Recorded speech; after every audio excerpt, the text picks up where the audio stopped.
Everybody in the world. I'm writing a song, I guess. What's up? Who's here? Clareny Vlad. Clareny Vlad? I'm sorry if I'm saying that wrong. Really like the Tatooine build. So many others focus on ship models or impractical glow sticks. Okay. But you capture the everyman world that anyone can picture themselves in. Thank you. I appreciate that. Phil S. Knight, what is up? Hello. Thanks for being here, guys. Now we need some modeled sand troopers stopping for blue frosted donuts and Shawwa's stealing catalytic converters. That sounds like a lot of fun. Actually, I'm going to show you guys some of the art, some of the other artists. Hey, what's up, New Future? Thanks for being here.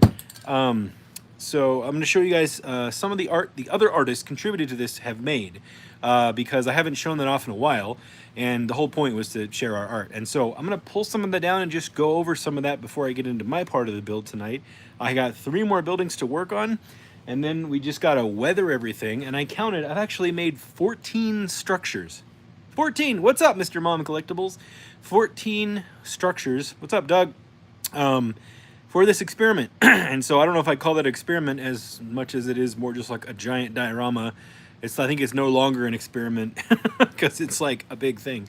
So anyways, it is freezing here. I turned on my shop fans and my heaters because it's freezing. It's like I came in here and it's like 52 degrees. So I got to get it back up to a reasonable temperature to work with paint wise and stuff before I start getting the paint out. So I moved the tiny art experiment around, and I cleaned all my shelves up in the shop and stuff over the last couple of days. I've been making things a little bit more efficient for myself because, you know, as you work in your shop, things can become a mess.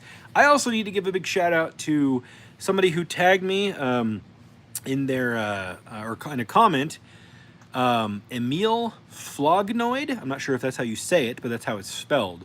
If you guys want to see a really, really awesome, very practical, cheap, and extremely well put together 1/12 scale TIE Fighter scratch build, go check out Emil, E-M-I-L, space, Flognoid, Flognoid. That's the name of his channel. I'm his 44th subscriber, and he's making a civilian TIE Fighter. He made a Sabine Wren TIE Fighter. He's making a Jawa Battle Sandcrawler. And they're really incredible, especially with the cheap materials. Like, I'm all about that. And so if you guys need some inspiration and you want to go check out a cool build, he just posted that Sabine Wren TIE Fighter build, I think, today. So that was very, very impressive. Really makes me want to just stop every project I'm working on and build a TIE Fighter, but I don't have time. So maybe one of you do. But just wanted to give a shout out to Emil. Thank you for tagging me. That was really cool. Let me go grab some of this. Let me take you guys over and grab one of these shipping containers I got here full of other people's wonderful work and show you what it looks like with some of the experiment here. So let me just let's see, pull one of these down here. That is not the one I want. Let me grab this one. Hold on a sec.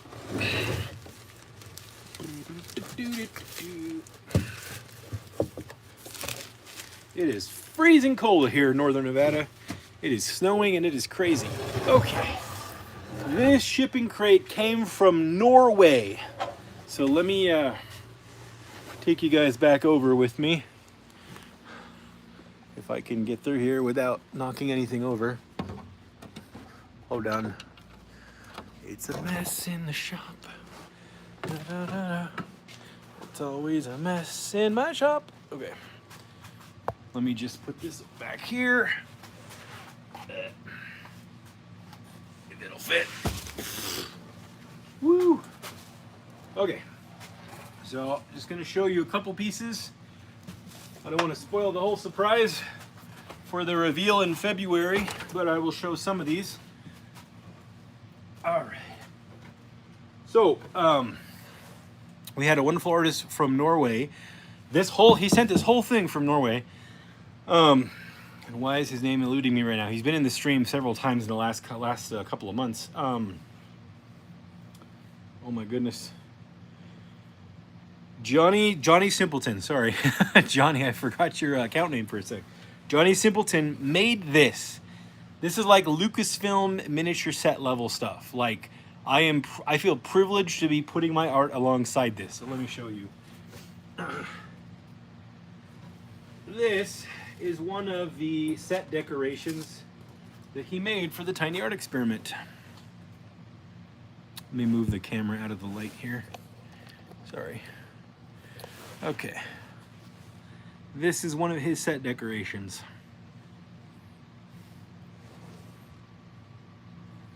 Look at that. Isn't that amazing? This is so cool. It's made of I think that's a light bulb casing, and another piece of like a lamp, and these little, I forgot what these are called, but these little pieces, you can buy these in electronics aisles, and a bunch of like little greeblies he glued on from like model kit, looks like maybe model kit pieces, and he spray painted it, added some weathering. Oh, these are all staples glued along here, just flipped upside down, and I think he did a watered down shoe polish. Incredible. Let me show you what this looks like next to one of the pieces. So they look unbelievable. Let me flip this around really quick. Look at that. Look at it. So good, man. Just unbelievable. And he sent me not one piece. I told everybody one piece was enough. Well, he sent me 1, 2, 3, 4. He sent me 6 pieces. So let me grab a couple other pieces. This is another one he made. Unbelievable.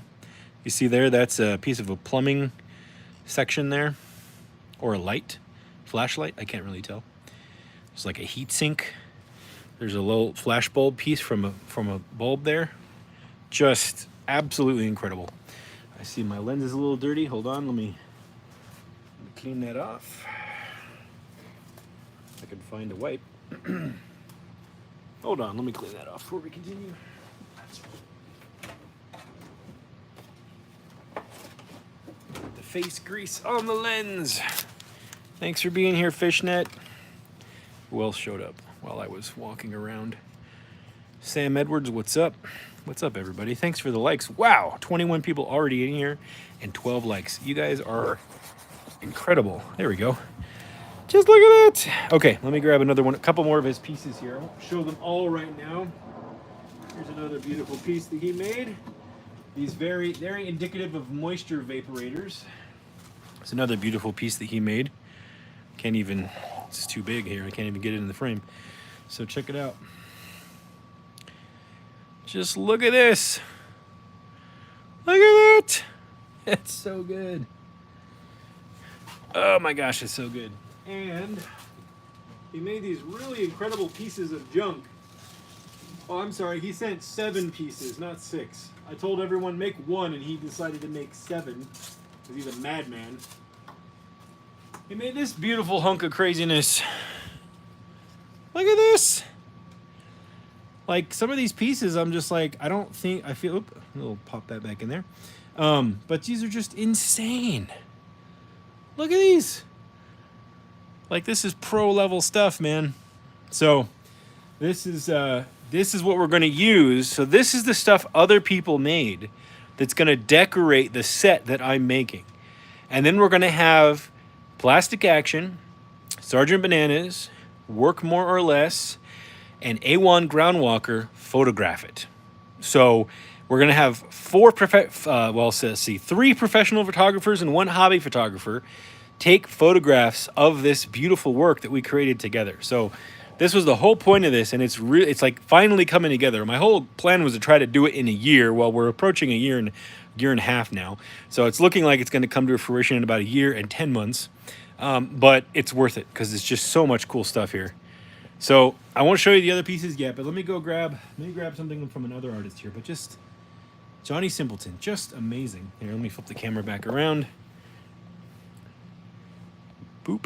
Hello. So crazy. I can't even. I don't even, like, some of these pieces I just don't know. I don't feel worthy of them. So I just thank you, Johnny, if you're watching. Yeah, I just feel like this turned out better than I thought. These incredible artists made stuff. And then we had a mother and her son contribute. We had artists from Australia and Spain to make stuff.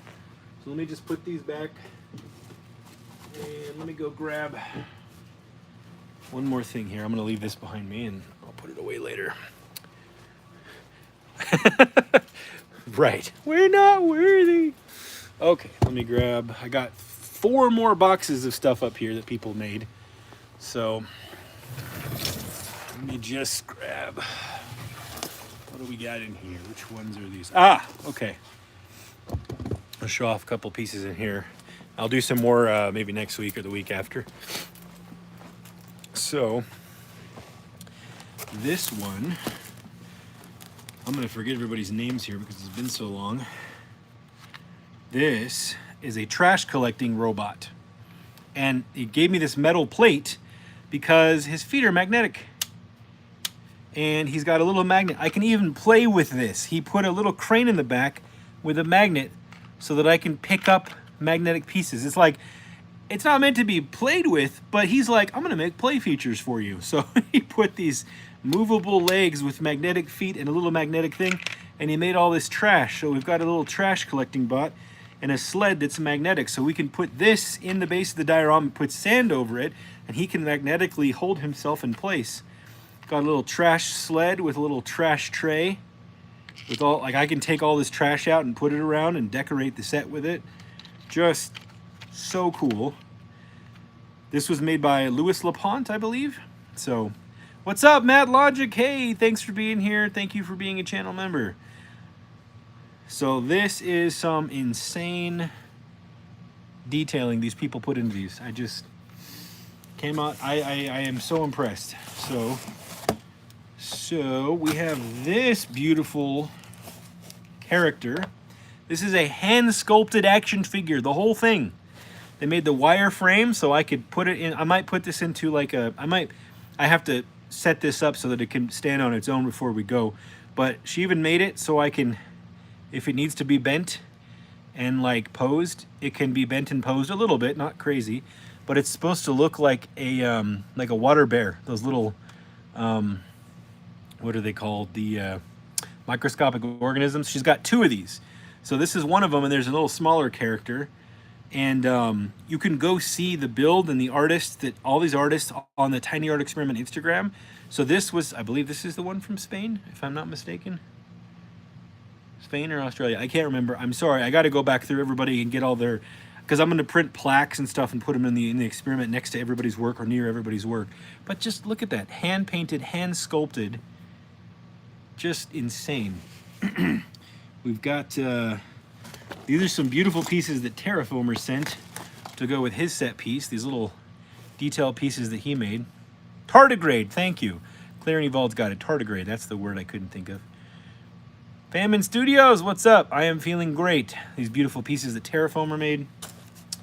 And, oh, okay, this one is, I believe this is by Eliza Jones. Forgive me if I'm saying the wrong artist's name, but this is inspired by episode 3, season 2 of The Mandalorian. Check it out. It's a little trash barrel that's got octopus tentacles and shells in it.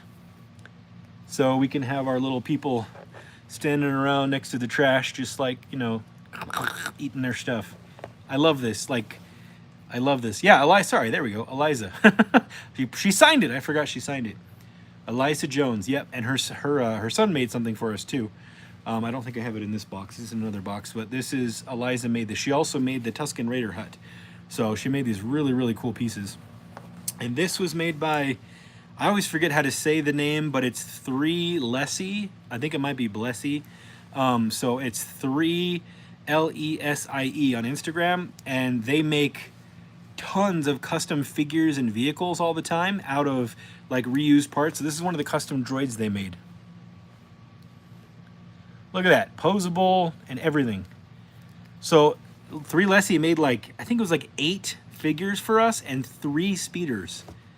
Just insane. So now we have all these characters to populate the whole Tiny Art Experiment with. And then I'll show you guys this one since it's here in this box. These are some of the detail pieces that White Wolf Diorama sent along with his other pieces. So if you guys recall, the entrance piece that's got the two vertical water guns that are turned up this way that light up on the front of the first main building, it's this one right there. Those pieces were made by White Wolf Dioramas. I believe it was White Wolf that said these. Forgive me if it's wrong. Duffman Dioramas, welcome to Oilers. Welcome to Workshop Builder. Hey, thank you for becoming a channel member, man. I appreciate that. Rock on, man. So this is thank you. Thanks for being here. This is what was I saying? I believe this is White Wolf Dioramas, if I'm not mistaken, or this is Star Marvel. I can't remember. There's so many pieces here. I got to reorganize it in my head for February. But he made 4 of these, and these were meant to look like industrial, part of the industrial area. I think these are Star Marvel. These go with this beautiful base here. Sorry, I'm getting all the names mixed up in my head. But let me show you what Star Marvel made. He made a Star Wars space blacksmith stall. And if you guys don't know Star Marvel's here, always in the chat. He's one of my wrenches. He's a good friend of mine. And by the way, another shout out to Star Marvel. I posted it in my community feed, but Star Marvel just shared, I believe it was yesterday, he shared a video on how he built his own statue in 1/12 scale using an action figure. He made a beast on top of a desk using a presidential desk, and he made the desk and the chair from scratch, and he customized the beast because he wanted a quarter scale statue, but he decided to just make it himself in 1/12 scale. And that was the first thing where I reached out to him. I was like, dude, this is really cool. He tells that story at the end of that video. And he tagged me in it. So thank you, Eli, Star Marvel, for sharing that story and your incredible art. So if you guys want to go check out another 1/12 scale builder who does cool custom stuff, that was one of his first forays into not just working with XPS foam, but making stuff and sculpting and stuff and branching out. He tells that story. He tells how we met or connected on Instagram. So if you want to go check that out, go check out Star Marvel 76. Thank you, my man, for posting that and tagging me in it. But this is what he made for the tiny art experiment. Let me show you guys really quick. So he made, number one, he made this figure. So he took obviously one of those Force Awakens figures and recustomized it and made it this beautiful, glowy, sparkly, glowy guy. And then he made this blacksmith figure, this blacksmith stall that lights up. So he's got like this little forge right here and this table. And we've got a little temporary thing going on here, but yep, let me turn the lights off and show you. There it is. Whoops. Yeah, the battery compartment was a little finicky. I think I figured out how to get this to stay lit. But you see there, he's got it lighting up. So I think we had 3 or 4 pieces that light up. I might figure out if I can wire all this together when it's on display on like a 3-volt system and light everything up with a switch. I have the means to do that, so I might try to prepare that before I go to Vegas with all this. But yeah, there it is. His beautiful light up blacksmith table. His blacksmith. Turn the lights back on here. Turn the battery off. He put real rust effects on this stuff too. Just insane. And he has a whole video on his channel about how he made this, if you want to go see how he did it. And he made this beautiful overhang, fabric overhang. And he put magnets in it so it can be taken apart. So let me get my camera out of here. Boom. So this lights up with the forge, and he's got this little overhang. So you can just imagine when this is set up in like a back alleyway of the diorama, right? We've got our trash bot coming through. We've got the little people, the squid people discarding their trash. We've got the robot here, the droid just coming through like doo doo doo doo. And we've got Johnny's beautiful set pieces. This is gonna look incredible. And this was the whole point, was just to make something incredible with everyone's contributions, and it's finally coming to fruition. So again, if you want to see this in person, I'll be in Las Vegas in February, the last weekend in February. This whole thing will be on display with everybody's art. And hopefully we can get some of the professional photographers there to do it there and take pictures, and we can maybe do a live stream and just talk about it together. So anyways, yeah. That is some of our wonderful, I cover 5 different artists there. Next week, if I have time, I'm going to an event Sunday afternoon I might have to do a stream early, depending on how long that event's going to last, which I don't know yet. I will show off some other artists next week. So I think we had 14 contributing artists from around the world, and so that's only 5 of them. That's not even, it's about a third of them, I guess. And so we have plenty of other cool stuff to show you guys. And then we've got my contribution, which was the base build that we're wrapping up. So that's the tiny art experiment. That's what we've been doing. If you're new to the channel, this is what's up. And yeah, I'm so excited to put this all in one place and display it. Black Market Outpost, thank you. I will thank you on behalf of Star Marvel 76. He killed it on that. Just all of these guys, unbelievable stuff. Like, just, I'm so thankful, because I know how much time it takes to do anything.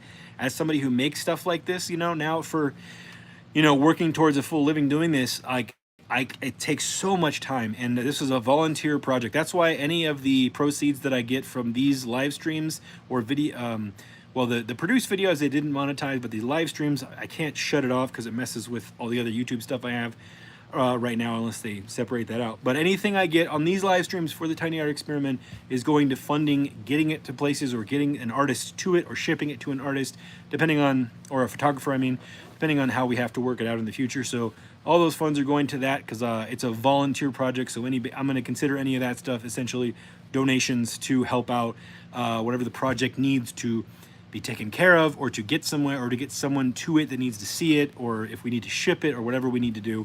It's all going to maintaining it. So thank you guys for your support, and thank you on behalf of all the artists who contributed for your support, because this has been a really fun thing to work on.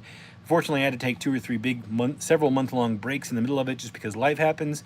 But that's why I made it a volunteer project, because I wanted to make sure nobody felt over-obligated, including myself, because yeah, life happens, and sometimes we can't control things. So I'm glad it's finally coming to fruition. That was a close-up of my mustache. Yeah, I think I'm done rambling.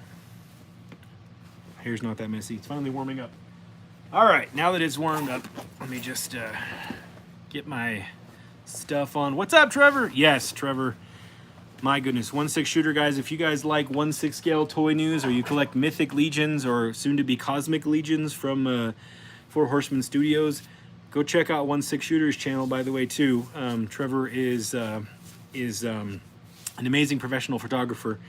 So, Trevor, they are 1/18 scale. Yes, it's for the 1/18 scale, the 3 3/4 size. I figured, because if we did it 1/12 scale, it would be way too big. So I had to keep the scale down, and I also felt like that was true to Star Wars, because the original Star Wars toys were that scale, so it kind of felt right to me.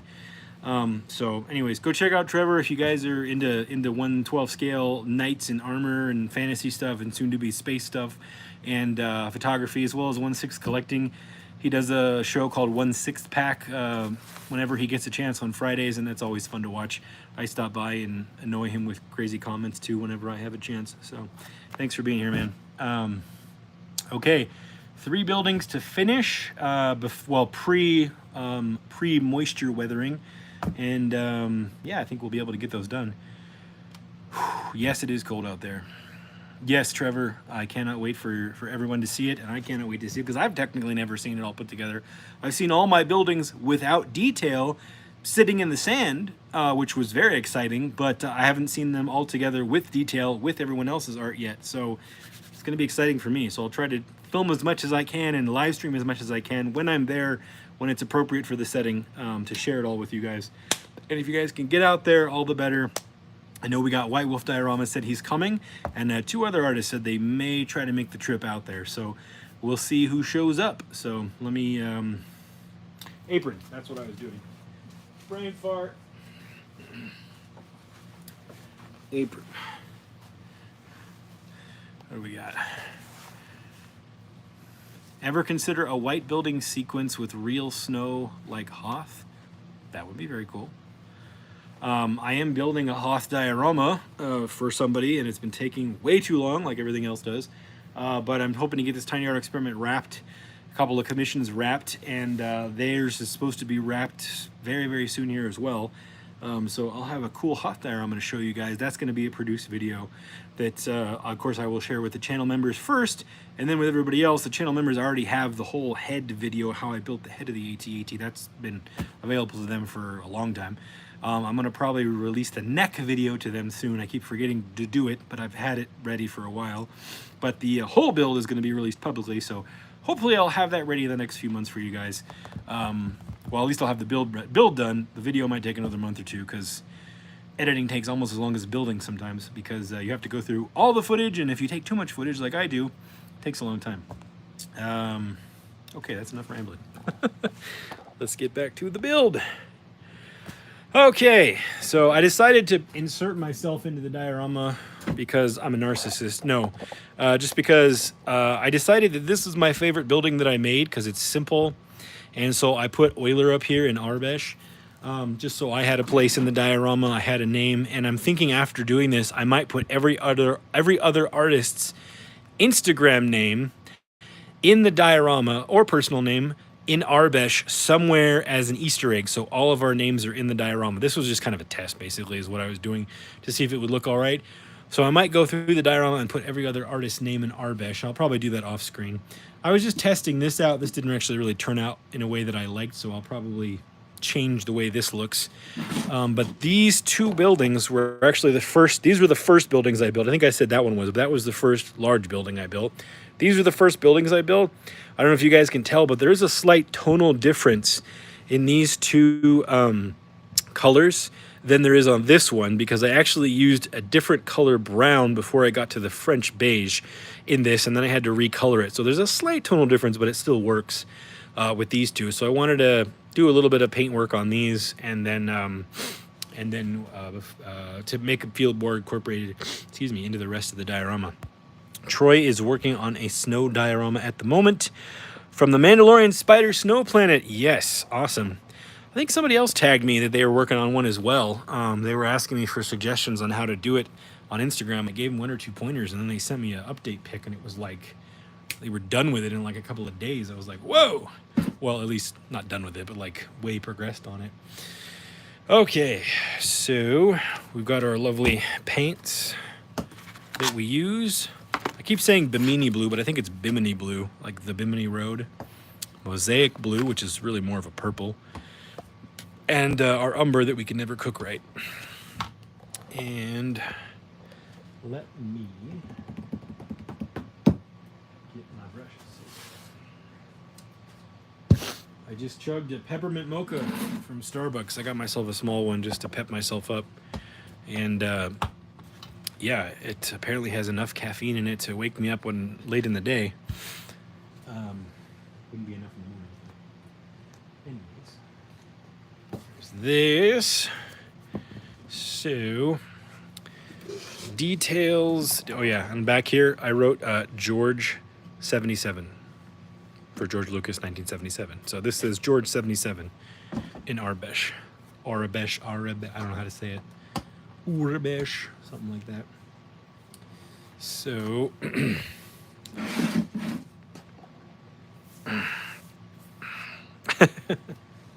awesome. Tape. Let's see here. Can't decide where I want to put my camera today. Hold on, guys. Let's go with over here.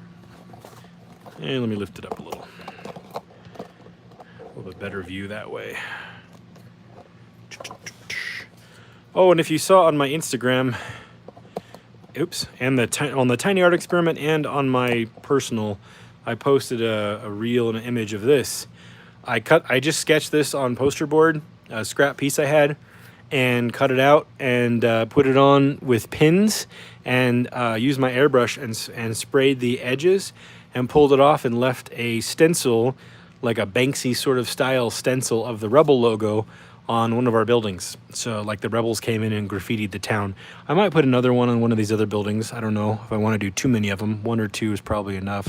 But I want this to be a good side town, you know, not an evil town. So I wanted to go with the Rebel logo. So anyways, you can check out my reel on my personal page. Actually, I will have the same reel up on YouTube in the YouTube shorts on Friday next week. I think I posted it to share on Friday. So you can also see it there if you want to. And I just realized I need to run to the restroom really quick. So hold on a sec. Let me just open something up really quick for you guys to look at. Here. Read about the Slave One.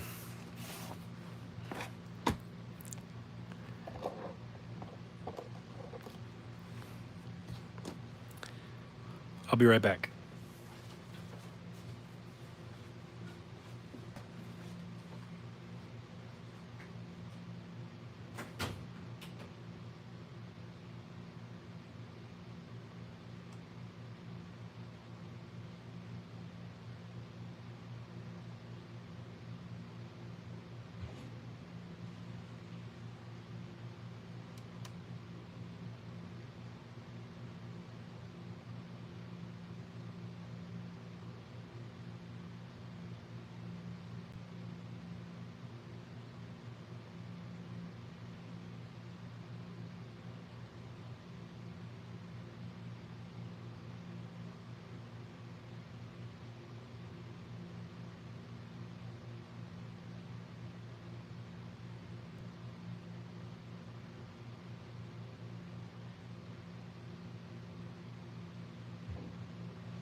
Okay, I'm coming back.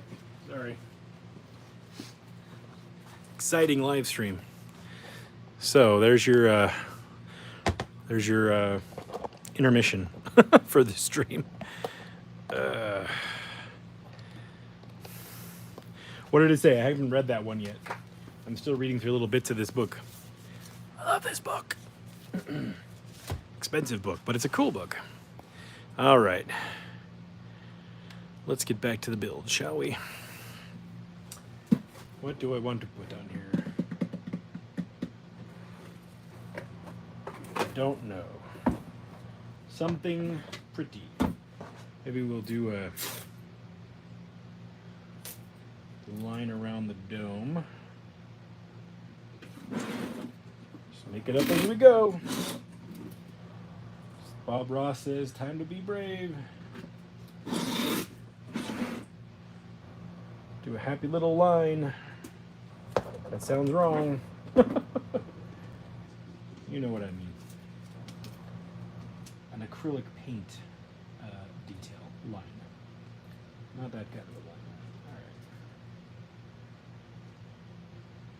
All right. All right. There we go. Looks like he's ready to go out, like go for a jog. A little bandana on. Maybe a stripe around the bottom. That'd be kind of cool. Match the height of this. Haven't done a stripe around the bottom of the building.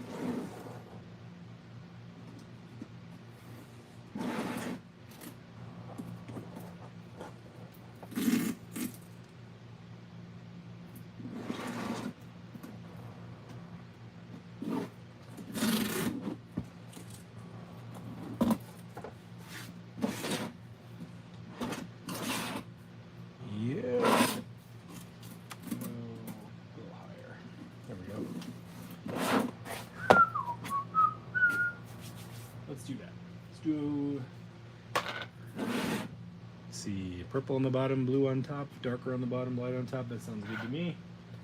Let's do purple on the bottom, or mosaic blue, excuse me.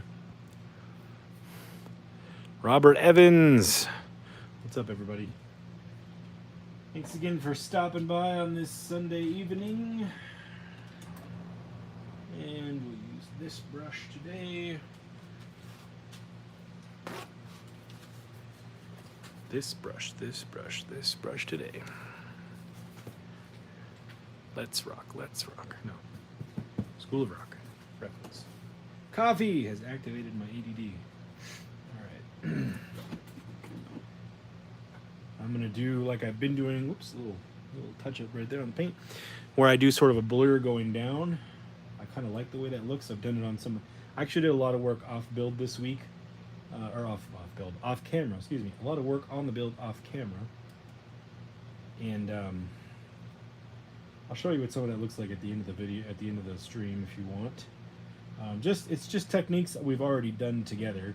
I just did more of those techniques on other buildings just to get them caught up here. Just so I wasn't running behind, but it's nothing that you haven't seen me do already. I'm just gonna do this little fade. I like the way that looks. I really do when you peel the tape off. So I'm just gonna, I went with that fade look on, I think 3 other structures, and I'll do one on this sort of, I guess, gradients, maybe fade gradients. I can't think of a better word. If any of you think of a better word, let me know. But we just use this to create that hard edge, and then just sort of, not really dry brushing because we are just brushing paint, but we're just kind of blurring it down, swiping it down to create just a detail that looks untypical. So because we're going for, we're going for alien, but we're going for familiar, but we're going for original at the same time. So I can't recall any scene in Star Wars or paint job in Star Wars that had this effect, but maybe I'll carry this type of effect through some of my other pieces in the future, just because I really like the way that this looks, using other colors maybe. I don't know, we'll see. But I want to maybe put some wiring and piping detail on some of these, tubing or whatever you want to call it. I skipped over that part on some of these builds, so maybe we'll do some of that too today, on this one and some other ones. I demonstrated it a couple of times, but I actually want it to be on more of the buildings, so maybe I'll get to that today. Yeah. And I think I will, let's peel this off and see what it looks like. And if I need to put some on the front or not. Come on. There we go. There we go. Just a little fade effect thing. You know what, maybe I'll do another one on top. I'll do 2 fades on this building, and then I'll do like a thin blue line around the top of that. Yeah, that's what I'll do.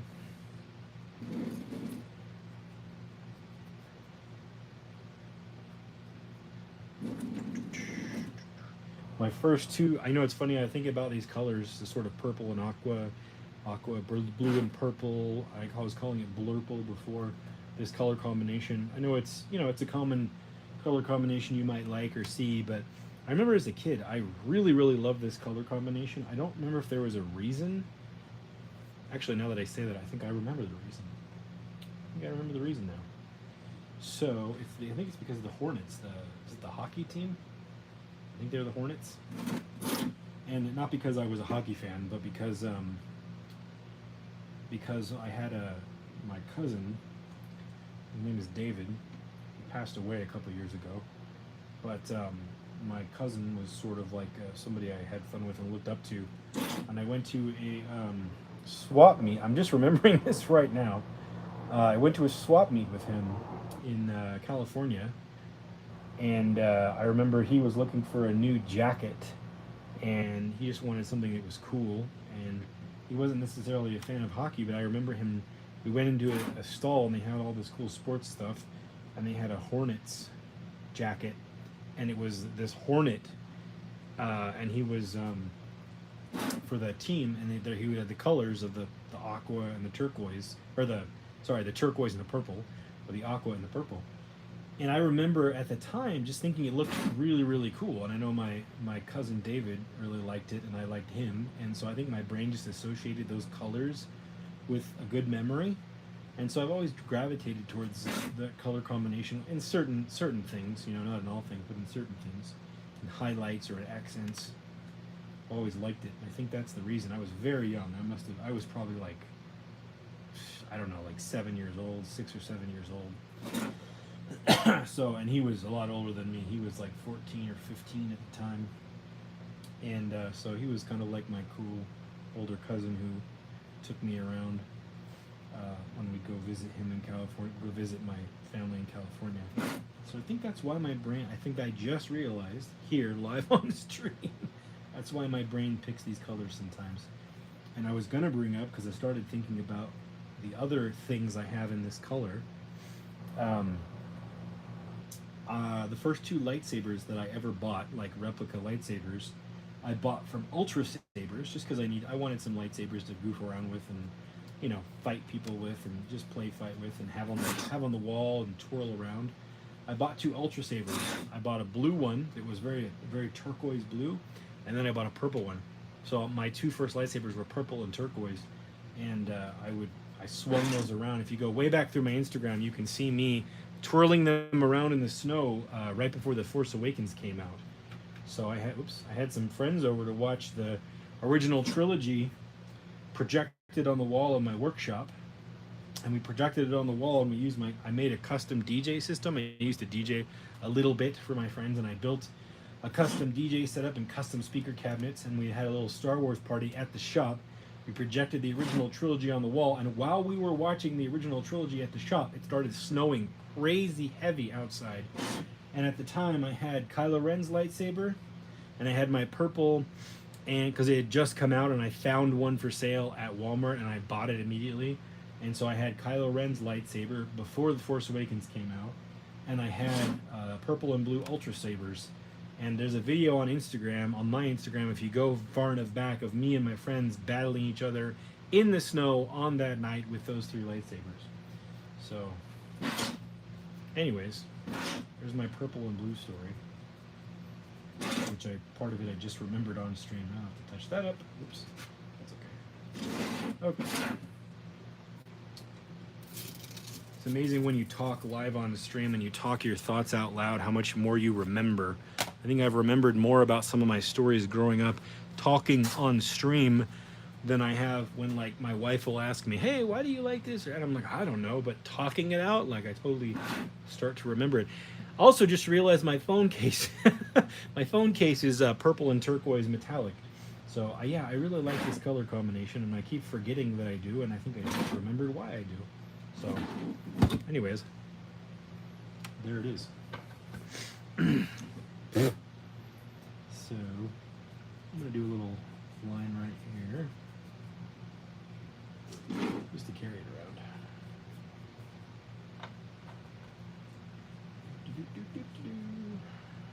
Yep. There we go. Yeah, and then we'll do a little line coming down maybe, just to make it fancy. This is sort of my hut in this diorama.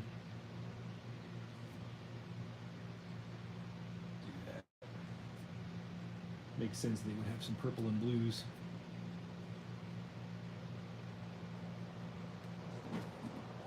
Based on everything I just said. Sounds like there's a very loud jet overhead. Sorry about that.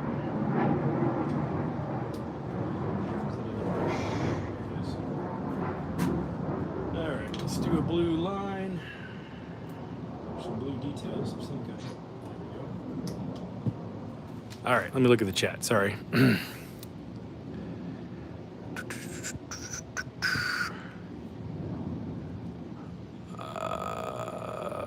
Robert, yes, I'm going to use a wash at some point.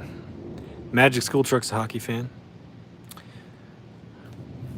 Or was the Hornets basketball? Sorry, guys, I'm not a sports guy. Maybe the Hornets was basketball, not hockey. I don't remember. Yeah, it probably was basketball, now that I say all that. My apologies to the sports fans out there. I know football better because I played high school football for 1 year. But all the other sports, I get it all mixed up. Like, You ask me on any given day, and I'll think the Oakland A's are like a skee ball team. You know, I know they're a baseball team, but like I get it all mixed up sometimes. So forgive me, sports fans out there. Sorry, you know. But I think it's a basketball team, or used to be a basketball team. My apologies. The whole point was the logo was cool, and I remember really loving the graphic. All right, let's do a line on here.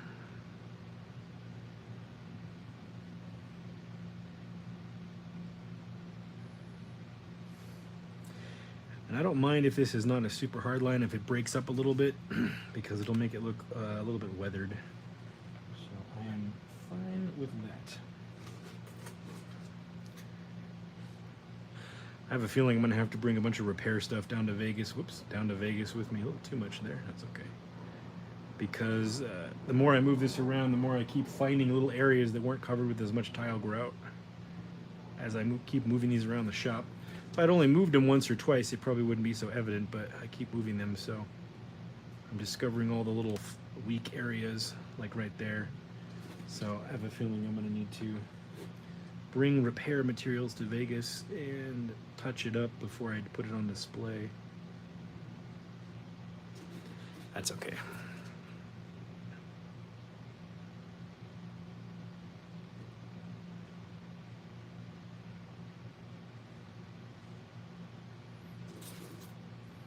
Oops, I went way above that one. Well, maybe we'll do 2 lines then. Way above that when I went around. Or maybe we'll just leave it. It's kind of cool. Or maybe I'll just do a thicker line and fix my mistake. Probably should have done it upside down. Probably should have just done it like this. Alright, thicker line it is. Happy accidents. We live by those words.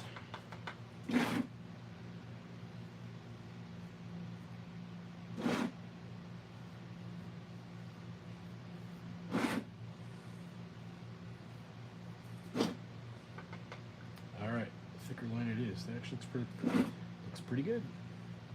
Sorry guys, I'll look at the chat in a sec. Just want to get this done.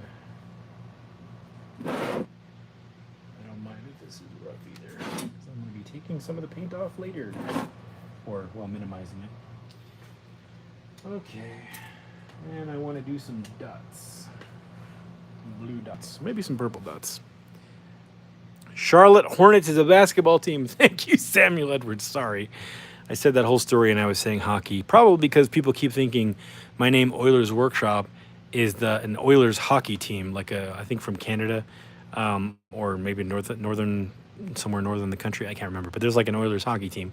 So I think I'm mixing those two up. See what I mean? I just sometimes things mash together. Sorry about that. Charlotte Hornets. Okay, let's do purple dots.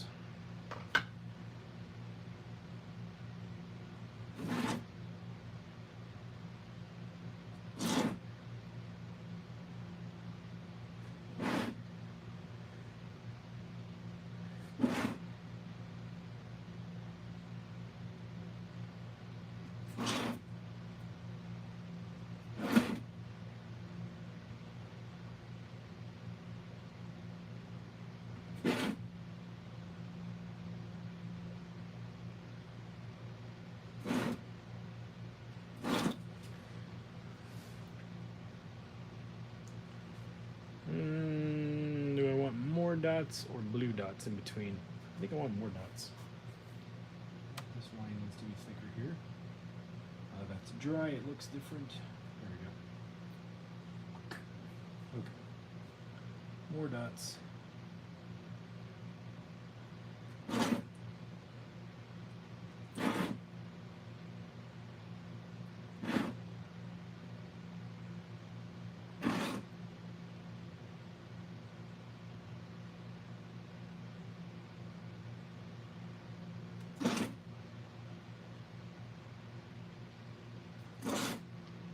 Too many dots. That's okay.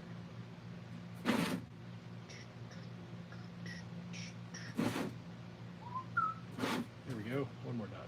There we go. There we go. The dotted dome. All right.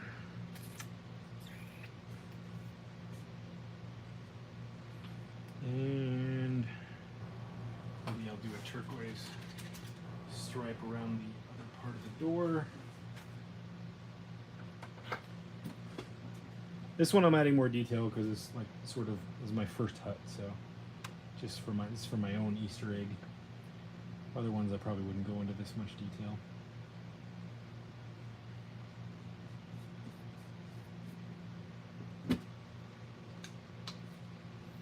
And again, I'm gonna knock this down with weathering later too. So if you think it looks too bright, don't worry. We're gonna knock it all down and weather it.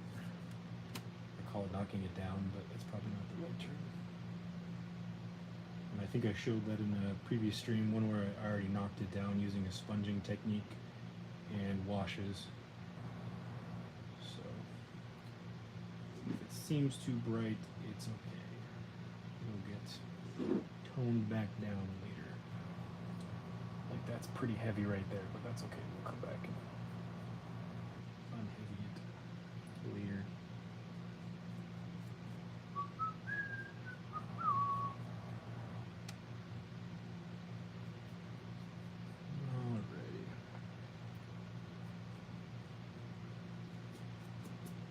Boom.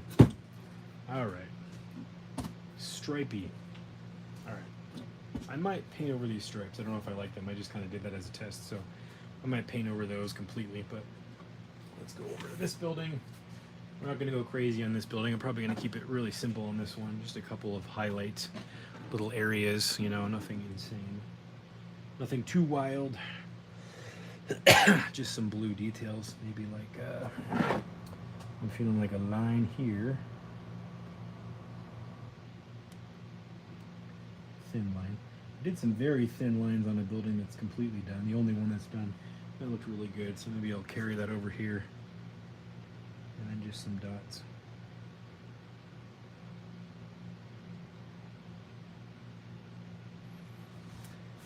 And then maybe carry that line at this height around the piece.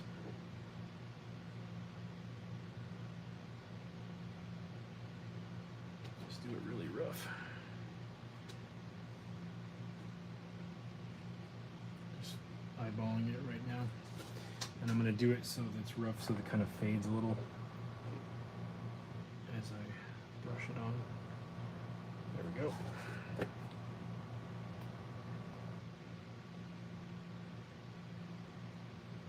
Talked about this in other videos before, but there's a visual technique. The line is a little wobbly, but there's a visual technique you can use that's used in drafting to get a straight line without a straight edge or a mostly straight line, where you start your line and you look at the fixed point where you need to end up, and then you drag your line, and you, instead of using your wrist or your fingers, you just use your shoulder and elbow joints, and you have like a 2-axis moving tool. You turn your arm into a 2-axis tool, and you let your peripheral vision essentially guide your hand from where it's at to the point, and you can draw a straight line. So I'm using that technique very quickly right here, where I'm creating a point here, I'm visualizing in my peripheral where it needs to come over level here, and then I'm starting here, and I'm not looking here, I'm looking here, and just kind of dragging my line over to get a nice straight line. So I'm going to do a dot here, and then come over here, use my peripheral vision to figure out so it's the same spacing, so it's not down here or up here. And then now I'm going to start here and look here. I'm going to look here while I start here and give myself a straight line. Same thing here, and look at that. It connected pretty much within a 1/16 of an inch where this one started over here. So I was able to carry it all the way around. It works when you have, it doesn't necessarily work on a dome very well, but it works on a flat surface very well. This one I did in a rush, but that is how you can carry a straight line around a piece by just using your eyeballs. And then maybe I'll do circle up here. Yep.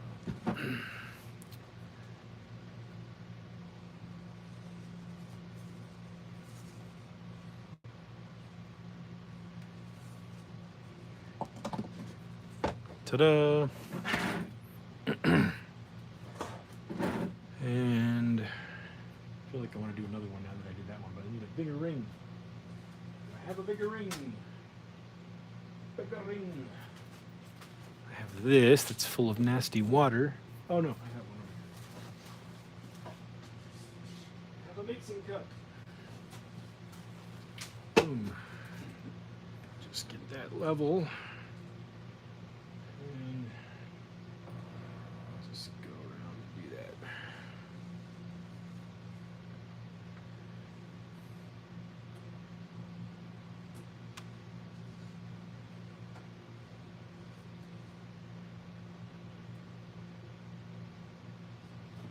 Boom. Oops. A little thick right there. That's okay. I have a guide too if I want to come back and add more paint. I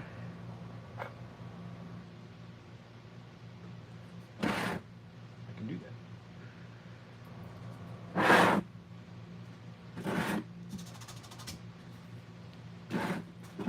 There we go. 2 little circles. And get that off really quick. Okay. That might be all that needs. Or maybe, oops, a little crack there too. And I keep getting all these little slight cracked areas, so I might have to do more touch-up when I get to Vegas. That's okay. Maybe a little blue detail just down here. A little footer thing. Just like that. Even inside the door right there. And right there. Okay. Now I want to do footers on all these little wing pieces.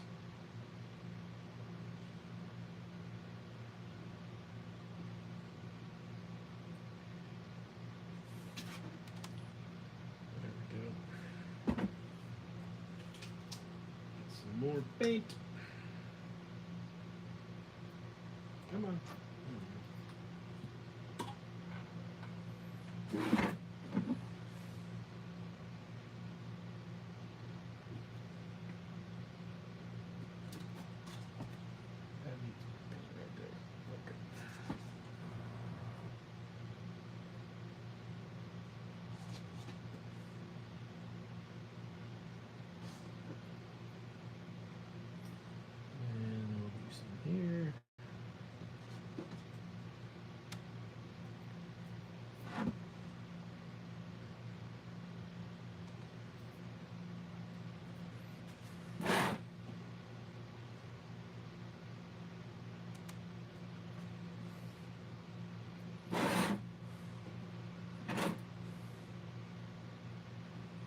Okay. I'm going to leave that one alone. I like that. We're done. Not too gaudy, but it's got detail. All right. This is that piece we painted. I don't remember if we did this last week or the week before, but there's a little thing we did, whatever you want to call that. Little still for making space sangria or space whiskey. Something like that. I was thinking this might look kind of cool glued up here. I don't know. I want to glue it somewhere. I don't know where though. And I do feel like these need some detail on them. I don't know what though. A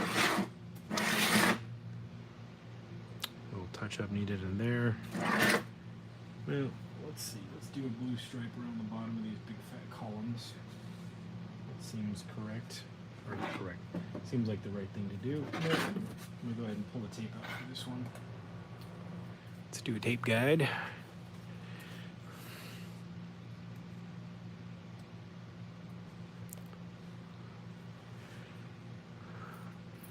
Thor Anacostia, that sounds awesome.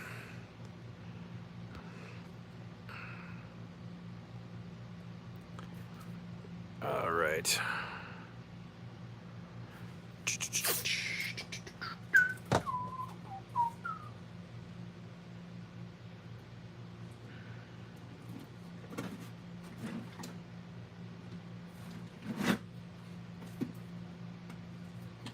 one thing to note about the longevity of the tile grout on white, what is it called? Open cell, large cell styrofoam, which is this piece, and this piece, are that white large cell foam. I would add 2 layers of tile grout. I think this is one of the first buildings that I did where I only did 1 layer, and I've had to repair these 3 sections a bunch. So you can see right here where some of the styrofoam peeking through.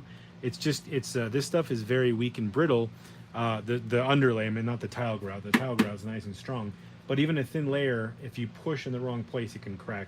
So I would recommend 2 layers of grout on if you use the white styrofoam. So it'll just hold up better. So I've had to repair these little areas on all the pieces multiple times. So just a word of future caution if you're going to do that. Some tape around here.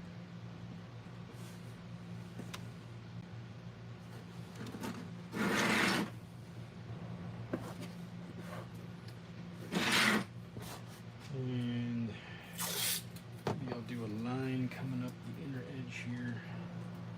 That'd be kind of cool.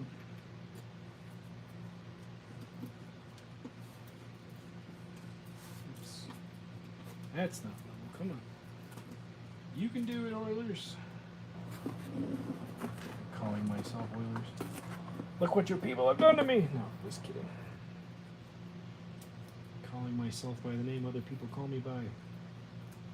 It's weird.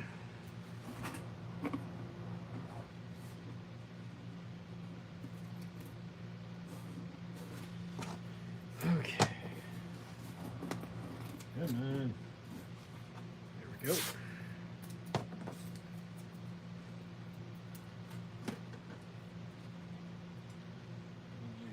There we go. Yeah, we'll have it come around and then just go straight up. Why not? All right. Blue paint. Thank you.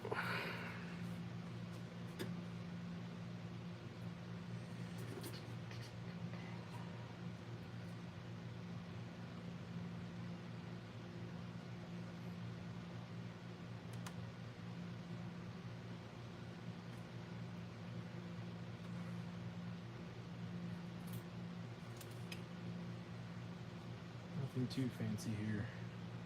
Just some lines.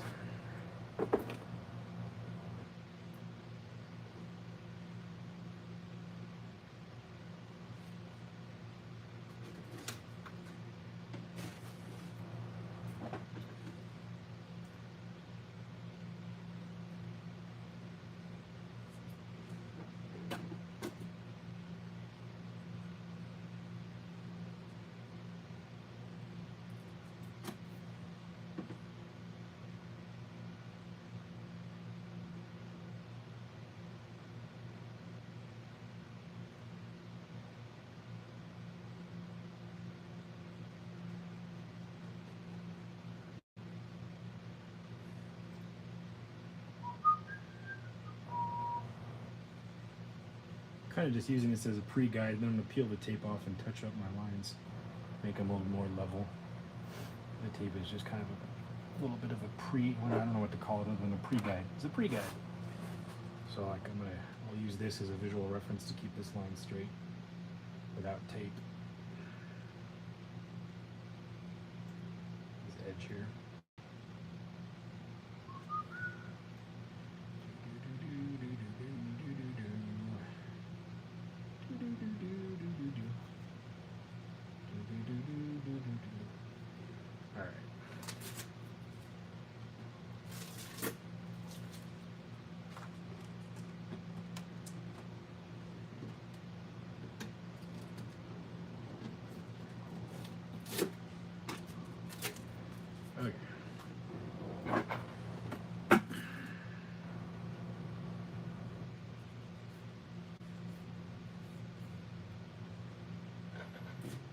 A little sloppy on this one. Yep.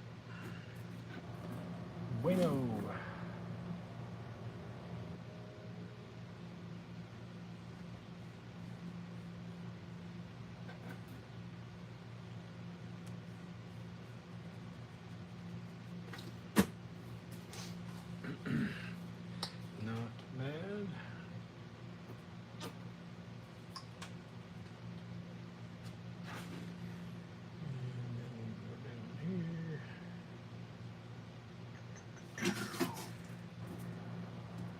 Always fun holding things so they're facing the camera. I would not normally work at this angle, but hey, gotta do it for the tube. Okay.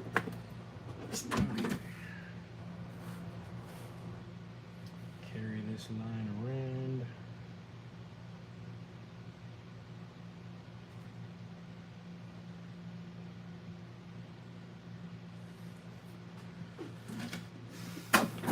Carry this one around.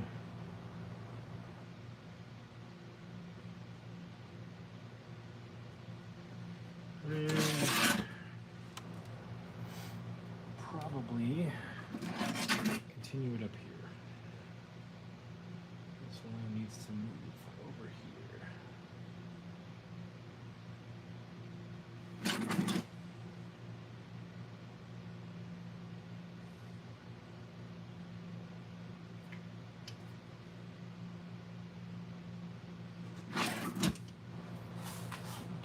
Usually line it up here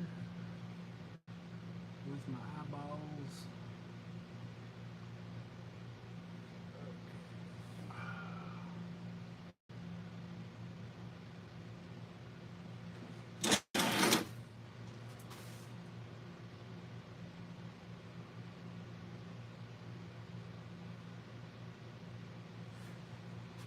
There we go.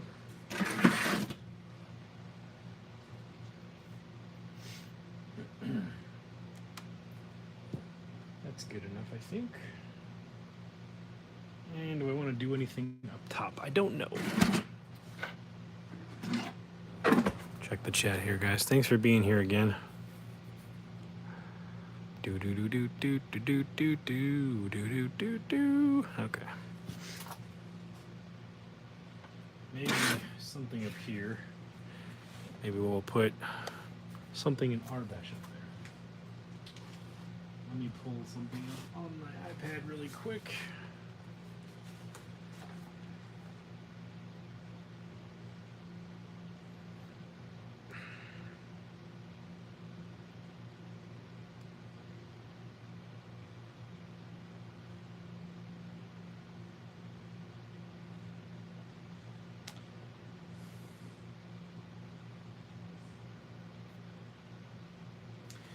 An Arbesh translator.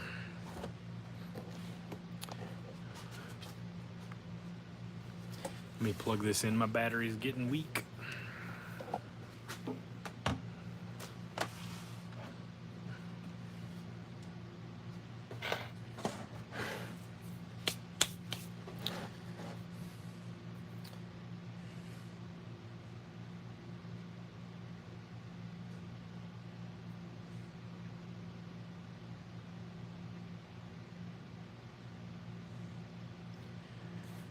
So there's Tiny Art Experiment in Arbesh.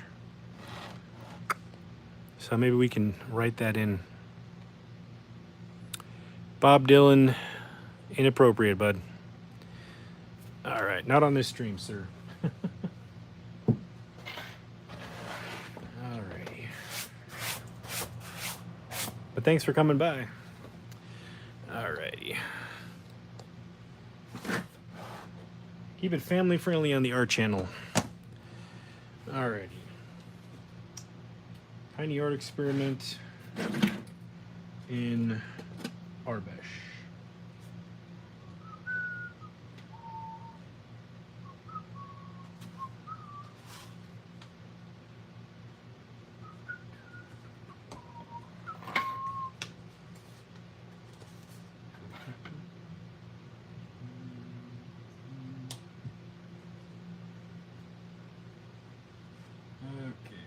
See if we can write this out. You guys can watch me do it here.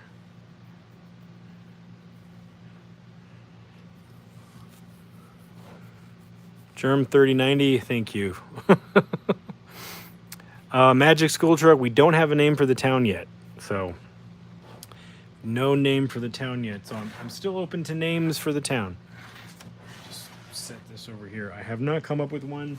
I don't really want to name it after myself or anything, but just something fun, something unifying, something Star Warsy. You know, I'm open to anything really. We've had some suggest. It doesn't necessarily have to be a Tatooine name too. Everyone was thinking of Mos something, Mos Eisley, Mos Espa, Mos Pelgo. It doesn't have to be that. I mean, it could be, but just something that sounds Star Warsy that's fitting. Even like I was looking up like, you know, alternate language names, words for things like unity and stuff. So it could be like Mos that in like Latin. I don't know. I haven't thought about that. So, well, but I'm open to suggestions. Please feel free to put them in the chat. So 1, 2, 3, 4, 5, 6, 7, 8, 9, 10. 10 letters, so I want to have my middle here. I'm going to start from the middle out so that it's centered. So I'm kind of counting how many letters I have in Arbesh here. So I'm going to show you exactly how I did this on the other building. 1, 2, 3, 4, 5. So it starts with a 7. And then a 1. And then a weird looking C shape kind of thing.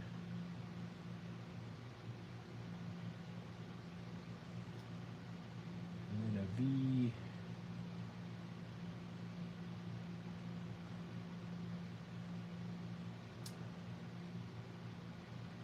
And then a T.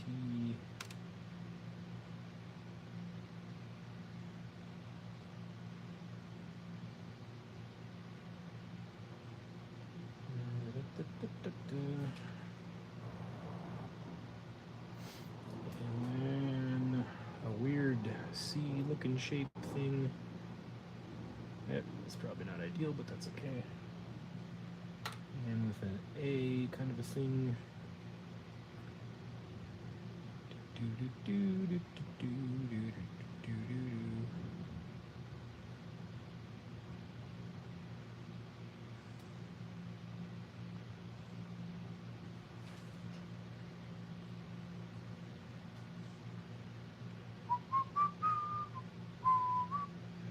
And like a down arrow.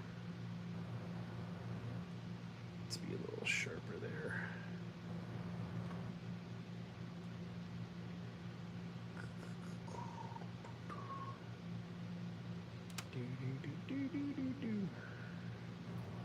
Getting there. I could make a template and do all that, but that would actually take a lot longer. And probably not look as look. It probably wouldn't look. It probably wouldn't look much better and improved because the template wouldn't really stick to this uneven surface very well. So, doot, doot, doot. I have to make the doots, the doot noises. Doot. The louder the doot, the better the line. I don't know. Commentating on my commentary. All right. Now it's like a weird boxy parentheses C-shaped thing.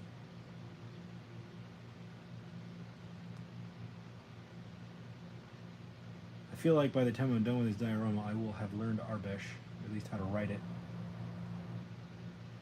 Because I'm getting used to, well, I'm not totally used to it, but I'm getting used to some of the letters.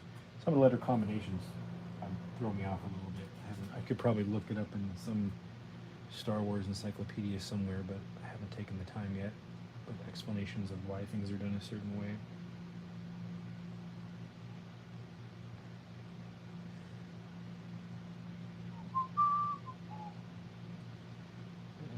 Probably should have put some tape down to give myself a consistent line height, but that's okay.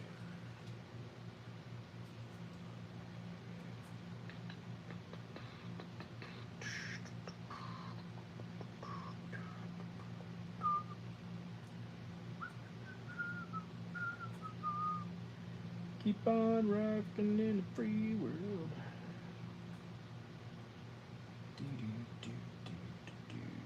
Keep on Arbeshing in the Star Wars. Whatever that means. Okay, so it says experiment now. Now we got to do the rest. So this is the middle. I'm going to do sort of a V shape with a squiggly squoosh going on right there. Sort of like a heart, like a weird graphic looking heart without the other top. And then another one of these dealios.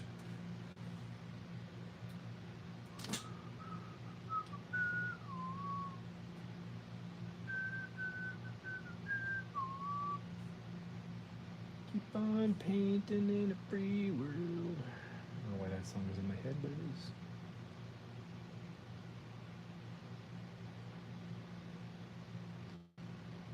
Do it. Do the thing. There we go. All right. And then a 1. That's the I. Letter I. Experiment. There. Meant. Tiny. T-I. And the T is the upside down, well, not upside down, but down pointing arrow with a blunt nose. Kind of getting used to the letters. I feel like I should be a bigger nerd and I should learn Arbesh, just like people learn Klingon. And everyone like write my notes or something in college in Arbesh and brag about how I know Arbesh, just to annoy people. Tiny experiment. And now we gotta do the cool looking, I like this Arbesh symbol, it looks like a K. Like a space K, but it's a letter A. Space K for A.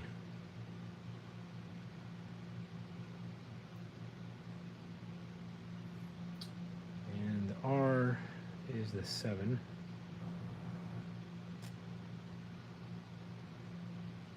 This letter's got bigger on this side. Oops. It's okay.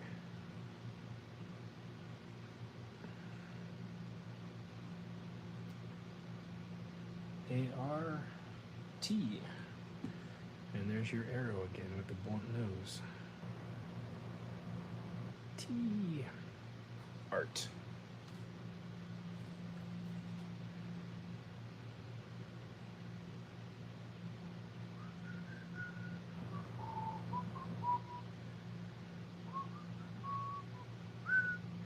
Probably go over the whole thing again just to make sure everything's got a more consistent line thickness. Really quick.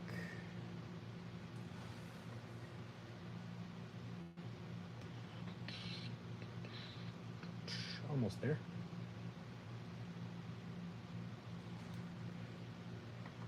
And it's probably enough for this building. I think subtlety is the key to most of these. I went a little overboard on a few buildings, but again, you'll tone it down with weathering.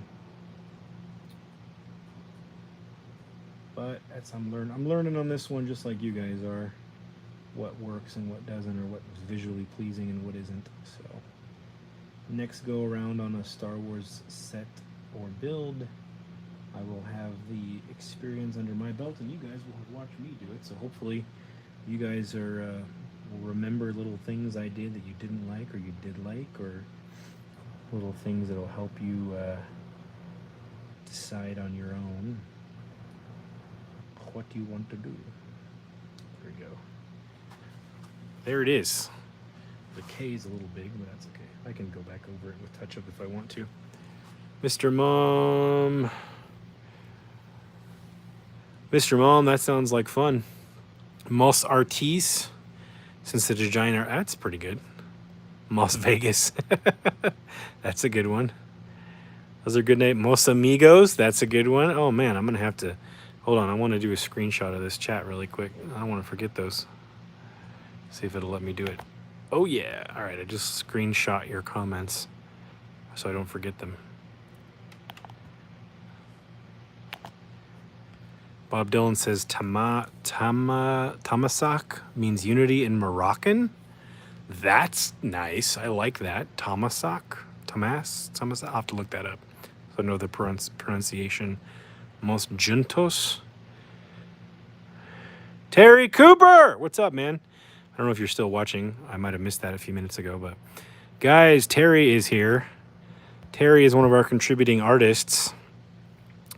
And he is also one of the original founders. Sorry, I just yelled into the camera. Sorry about that. Terry Richard Cooper. Go follow him on Instagram. He is an actor, and he is, I believe he's an actor, right, Terry? Terry is one of the original founders of the Save the Lars Homestead project in Tunisia. Like, he's literally been to Tunisia and visited the original A New Hope Lars Homestead set and helped restore it so that people could go visit it. That's how awesome Terry is. So go check him out. And he made a cool little like Lars Homestead hut for our experiment, which I'll probably pull out next week. That's going to be in the background of our or not in the background, but in the midst of our experiment with everyone else's stuff. And so we'll set it up nice and up front so everybody can see Terry's awesome contribution. And again, another awesome person. I'm very, very happy was here and contributed. So thanks for being here, man. Yeah, we got some awesome people who contributed to this. So it's always fun to have fellow Star Wars freaks with us. So yeah, so there we go. Tiny art experiment. And I probably won't put postings of signs on what we've written here. Yes, Terry, thanks for being here. And please check out Terry's stuff. Go check out Terry's Instagram, and Terry's got a YouTube as well. So yes, thank you for being here. Probably won't post these. I'll leave these as Easter eggs so that all of you who were here on these streams know what these say, and anybody in the Tiny Art Experiment Instagram will know what these say. But we'll leave it up to the people who visit the experiment in Vegas if they want to try to translate it or figure it out themselves. We'll let them do that. So yeah, let's see. What else do I want to do? I think I'm going to go ahead and we'll go ahead and go through the weathering process on these. And I will show you guys. That's how I did the other building. Let me go grab the other one that I did that on already. Oh, no. Actually, I already showed that, didn't I? I said that, didn't I? Never mind. We'll go through the weathering process on these, and that'll probably be most of what we're going to do on this stream. I think I said I would do something at the end, and then I forgot about it. Oh, I said I would show you the progress on the other ones I did. So let's go ahead and do some weathering on these. And we'll maybe glue this guy on with some epoxy. So let me show you how I'm going to tone this back down so it's not so kind of a little circusy looking with all those stripes. So I'll probably tone that back down a little bit too much. Actually, I'm going to bust out the spray paint right now and tone it down. Where is my French beige? Stuck it somewhere. Here it is. This is my mid-tone color. My fan is on, so I'm gonna go ahead and just take this off camera really quick and spray it to tone it back down, and then I'll touch it up. That's not really even the right term, but I'll fix it in a second.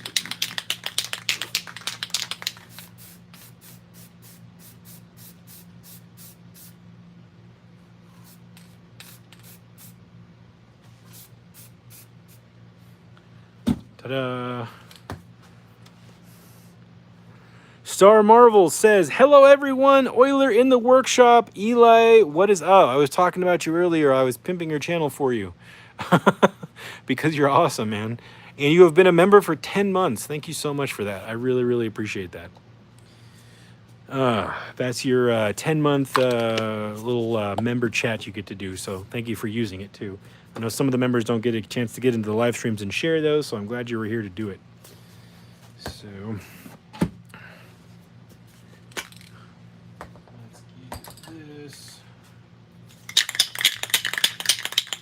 and then we'll do some heirloom white.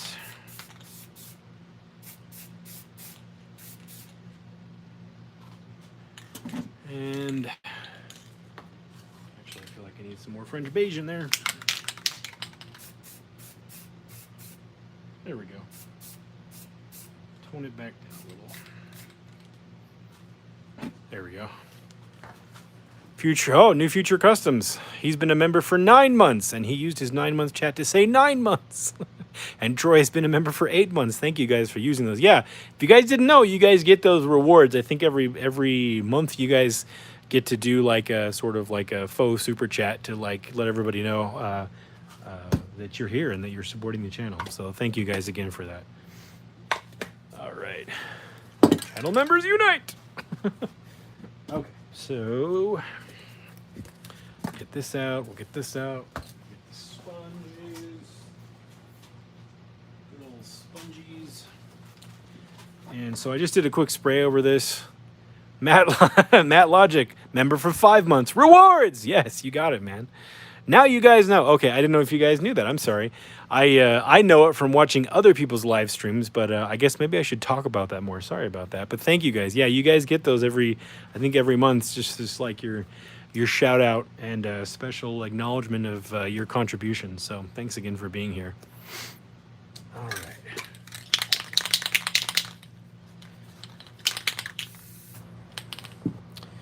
Sponge, and here we go. Oops. Show you guys what I'm doing here.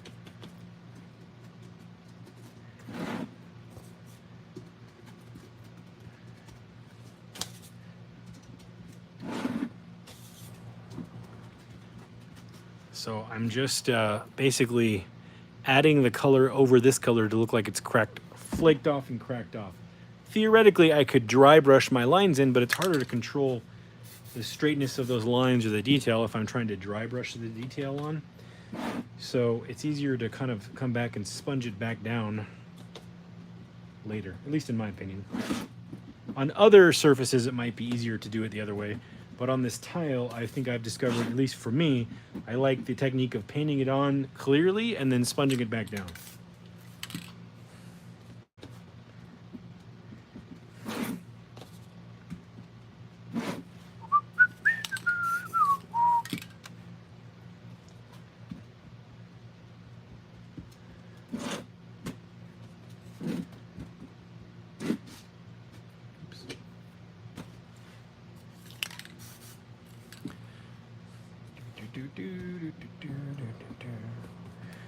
Even take some of my name off the front here.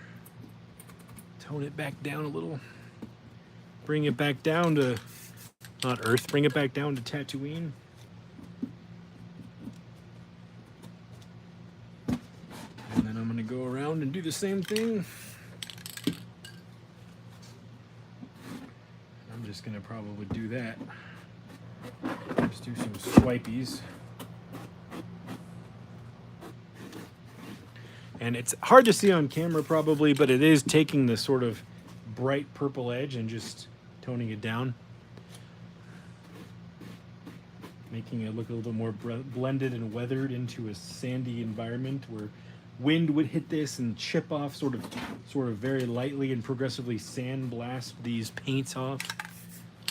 Making it look weathered, part of the environment, and not a fresh build. This is what I did for the first couple of ones that I did this with. Really made it look a little more realistic rather than this crazy bright tone of color. And then I even went in with a brush and went in and just completely took away some areas, like it looked like it just cracked right off. And actually looks pretty cool when you do that, I think. Looks really weathered.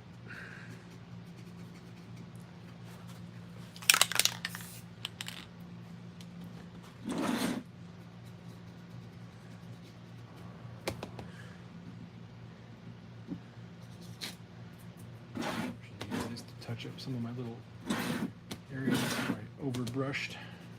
There we go. Come in here and crack some of George's name off. Again, that says George 77. Gotta have a George Easter egg in there. Or Jorge 77, if you will. Knock off some of this blue.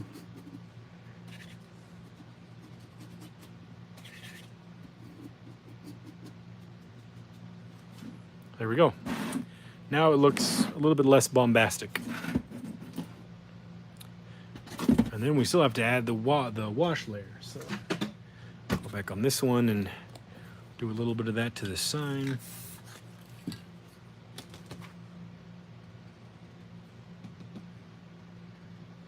Not a lot, because I still want the sign to be visible. And I'm going to grab the sponge and just do that. It needs more. There we go. Tone it right down. Tony Danza it right down.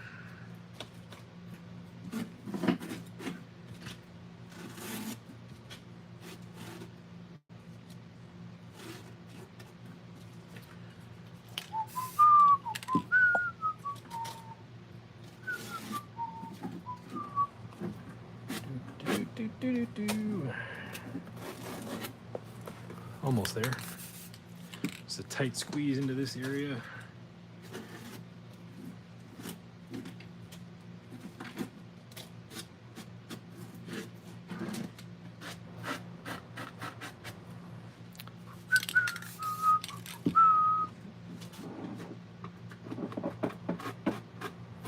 I'm really just doing this randomly too, unless I have a specific concept in mind.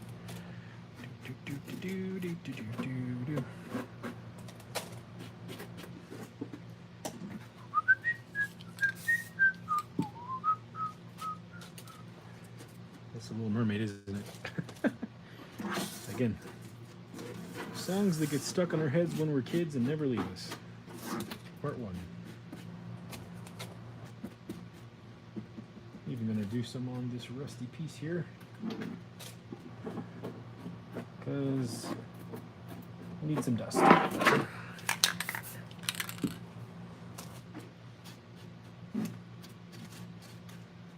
And since I'm using spray paint, I highly recommend doing this in a well-ventilated area so that you don't kill a bunch of brain cells with paint fumes. So I am in a very well-ventilated area. I've got air circulating right now. I've got a fan over here. I've got my shop heater on, so everything's kind of circulating and moving around. It's blowing things away. If I was doing a lot more of this in a closed space, I would put my mask on. Right now I'm okay, but any more would be maybe too much. Okay, there we go. That is weather. Well, let me do some more on that line around the door. Maybe a little bit more. 30 people and 30 likes. I'd love to see it. Thanks, guys.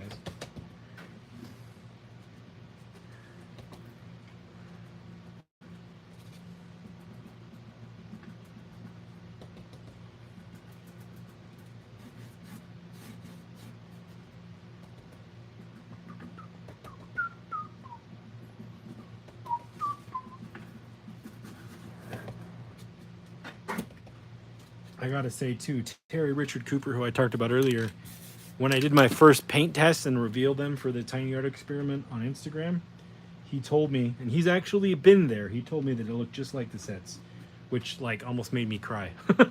Because to have somebody who's actually been to Tunisia, who's as big of a Star Wars fan as Terry is, tell me that my colors were correct, or, you know, perceivably correct, was extremely reassuring, because I did a bunch of different paint tests with brushed on paint, with sprayed on paint, with dipping and washes, and I was like, you know what, I'm just going to do these 3 spray paints, and the way that they're laid on is very specific, and the order that they're done and the angle that they're done at to get this looking finish was, I spent a little bit of time figuring that out, and I'm very happy I did, because when Terry told me, hey, that looks just like the sets in Tunisia, I was like, thank you. That's all I needed to know.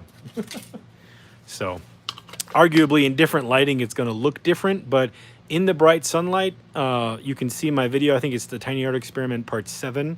I took it out to the Nevada desert and put it in the sand, in the bright harsh sunlight in the middle of the day with no clouds, and it looked great. So that was really reassuring. So it's all about making it look good in bright harsh sunlight, and if it looks good there, it should look good in any other lighting. Like, people should be able to make it look right, you know?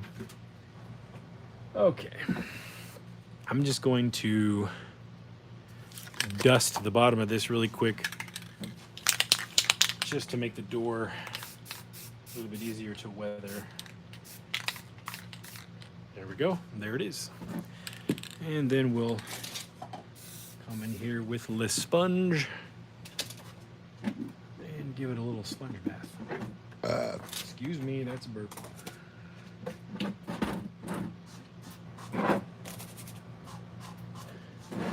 Sometimes I'll wipe in the direction you would have water run things off. Even though we're in the desert and there's not like a bunch of rain, it still makes it look correct. If you swipe in the direction that moisture would weather something, it makes it feel correct. You know, if I swipe this way, it's going to look like somebody painted it this way. But if I swipe this way, it tricks the brain into thinking that it's a natural process. There we go. So on something like that, I'm going to do that. So other parts I'm not going to worry about so much, but up there on the dome, it would stand out if I went like left to right. So same thing on the walls. I'm sure you've noticed me kind of doing dabbing and then kind of up and down, but I figure I better just say that. There's a reason I'm doing it that way. I'm not just haphazardly going about it. I'll go back and forth, but then I'll come back and do some swipes down. I only do that to try to just add more coverage. I'm not doing it because that's the direction that I want it to be. Especially on the door too. If I go back and forth on the door, it's going to look like someone came along and wiped the door. So I'm going to even go back like with my finger like that and smear it.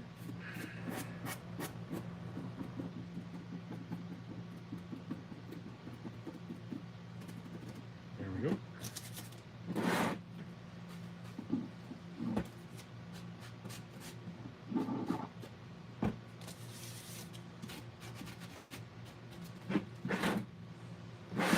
There we go. That one is done. So you see how quick of a process that is, especially spray paint that thin cures really quick, so it makes the process quick so you can move on to the next process. And I like to work fast when I'm working. So there are those 3 buildings detailed with the first layer of weathering. Now we got to do washes. And I believe I used nutmeg on the first building I did. So let me get my nutmeg.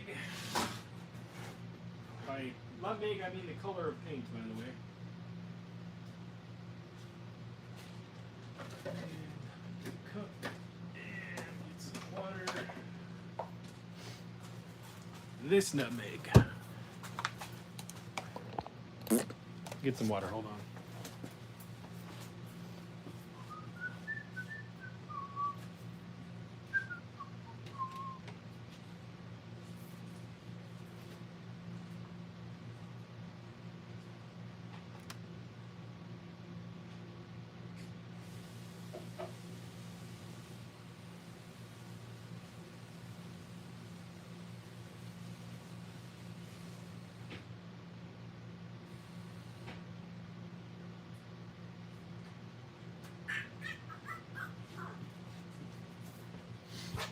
Okay. Get some water.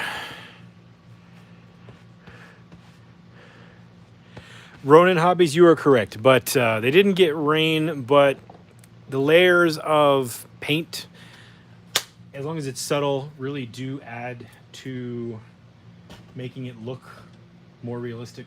So I'm going to do a little bit of it. Not a lot of it, but a little bit of it. As long as the weathering you add, you don't leave hard edges of water that dries, it'll look just fine. So, and I'm going to sponge off what I don't want. I'm actually going to cut this sponge in half.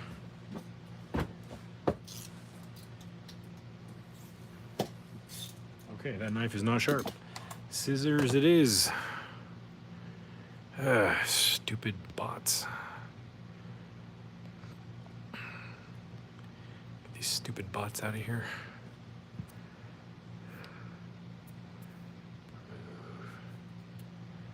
Yeesh. Stupid bots. Oh, Terry, knowledge dropping from Terry, guys. Terry on Tuesday says, Tunisia certainly has a rainy season. Our 2012 restoration of the Lars homestead was almost ruined a year later, but another group went out to re-restore it a second time. Perfect. Thank you for giving me real-world application of the weathering process I'm about to do. Thank you, Terry. That's awesome. I appreciate you for sharing that. That's so cool. You're here to hear, folks, from somebody who's been on set. That's awesome, man. Cool. So Tunisia has, so there's a justifiable reason to do what I'm about to do in the real world. rock on. I was kind of going off Book of Boba Fett, where Boba Fett's like, Tatooine used to be all water, and it's like, well, it's not anymore. But in real life, that's not how it worked. So this is the nutmeg. I'm just gonna, oops. Sorry, let me plug in the phone. The battery's dying. It just gave me a warning. Okay, so we're just gonna get some of this nutmeg. Not a lot. We just need to get the color.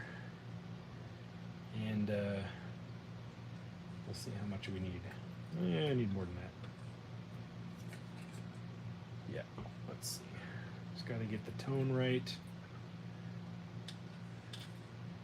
It's still very light. I got a lot of water, but I want to try to do multiple pieces. So, come here. Come on, let's go. Get in the cup. There we go. There we go. So this is a brown that is very different. It's got more orange in it than the other browns. But I'm pretty sure this is the one that I use in the other one. Let me grab it really quick. I believe it was nutmeg. It might have been umber. Was it umber or nutmeg? This is the one we weathered a few streams ago. Maybe it was umber. I don't remember. It might have been umber. No, I think it was umber. I don't know.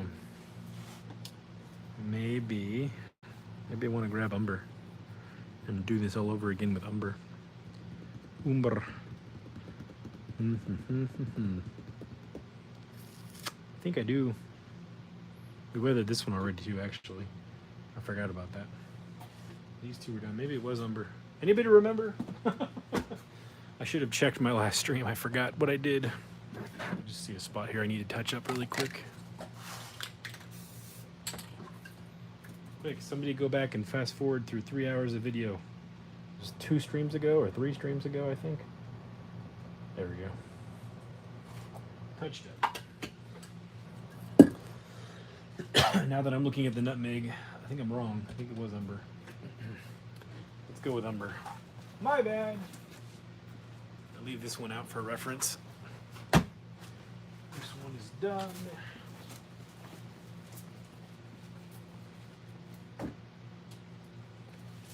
Umber.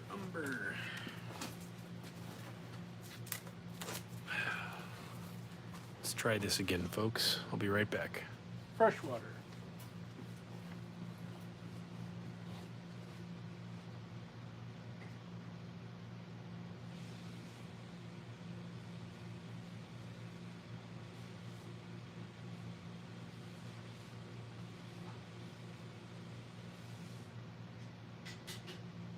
Yeah, I think it was umber because now that I'm remembering, I think I said I wanted to do 2 layers of moisture and start with umber and move to nutmeg, and I think that's what I did. So I want to be consistent. So the last thing, oh, I forgot the water. Haha! I'll be back again. Sorry.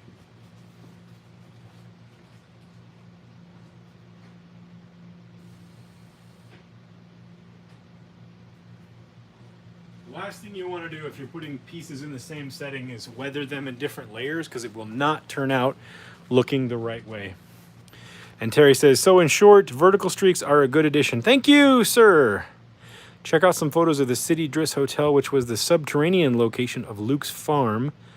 The owners have to repaint the white walls every year as the rain makes the orange soil run down. Thank you, sir. All right, yeah, we're going to do umber. And if I feel like adding nutmeg, I will do that. Yes, Germ3090. The bots are droids. They're droids from Niamos coming to offer us their vacation packages. All right. Yeah, it was definitely umber. My bad. And let's keep it thin. I don't want it to be too heavy. Okay. And we'll get some paper towels and some sponges to dab it off. Okay. And maybe I'll do nutmeg at the end to give it that orange color. So I know Terry's beautiful piece he contributed is definitely more orange. So to tie it in. Maybe I'll put an orange wash over mine and an umber wash over his to make them kind of blend into the same soil environment or something like that. That's something I have to do at the end, is kind of take everyone's pieces and maybe add some extra washes to tie it all in. Not to everybody's piece, but to some pieces, just so that they look like they're part of the same environment. I don't want them to clash too hard, but everybody did a great job. Like I showed you guys Johnny Simpleton's piece at the beginning of the stream. His stuff is a little bit more grayish umber than it is, grayish umber medium brown than it is just umber. So I don't know if I want to do anything to I don't know. I keep going back and forth if I want to do it or if I not want to do it. I kind of think I don't want to do it now that I say it again out loud.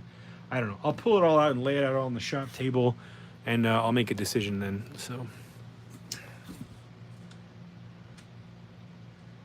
right, not too much.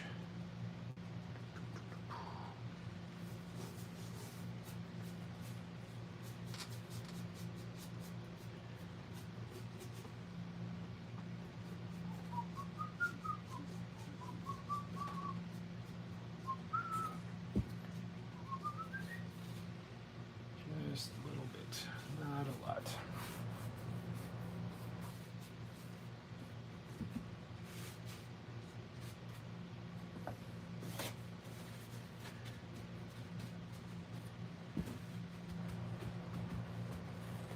Just a little bitty bit. All right. And what you don't want is big old drops like this drying, because then it looks like out of scale drops of water drying. One thing you can do is just wipe it before they dry, so you get the sort of streaks like Terry was talking about, or the sort of the idea of streaks. It doesn't have to actually be streaks, but at least at this scale. A bigger scale, you'd probably want the streaks. But just kind of put this in here and let it fall. There you go. And then we'll clean it up as we go. Like that. Streak it down. We're going streaking. No, sorry. All right.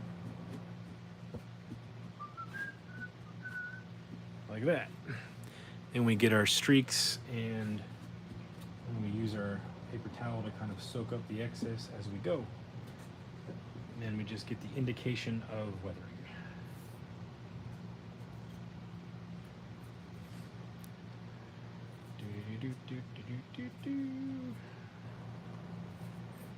And sometimes when you see little edges like this, I'll drag a streak down from that edge, because that is where water might collect and streak down.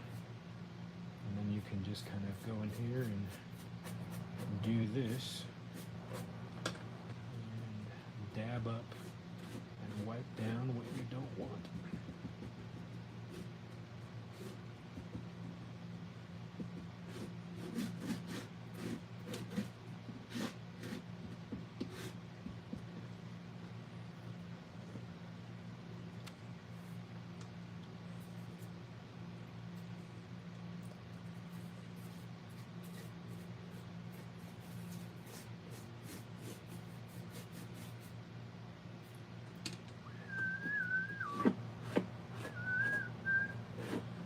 There's an Instagram reel I showed my wife yesterday.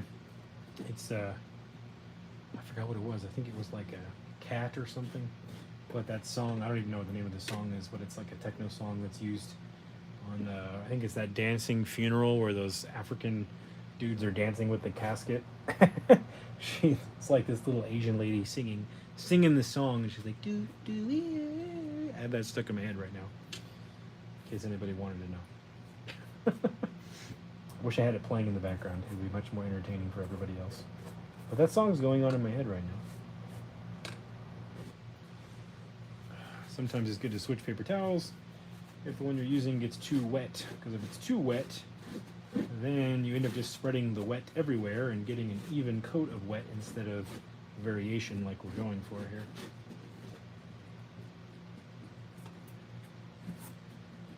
See, this is really wet. If I just kept going, I might just make everything evenly wet, and then you don't get the variation. And we're going for subtlety here. Don't want it to be too crazy. And I think that's probably enough on this. If I feel I need to go back and add some like right there, right there. I'll do that. And then these low spots have a pool a little bit.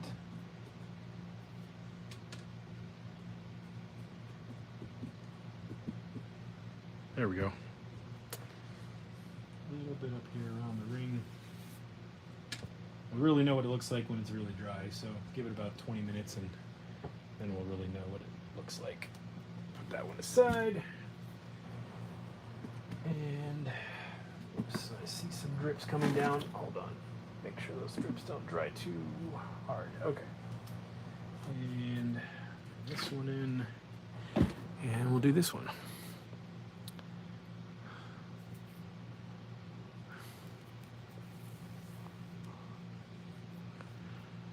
Nice.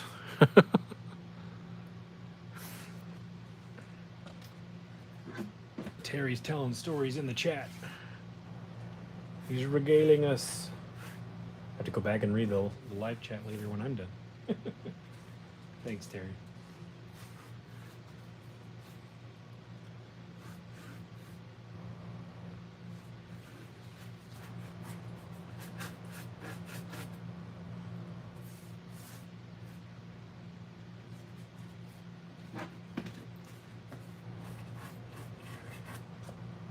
If you're not reading the live chat, guys, make sure you read it. Terry's telling some fun stories. For the future times people, you should be able to turn the live chat on and watch along and enjoy the chitter chatter.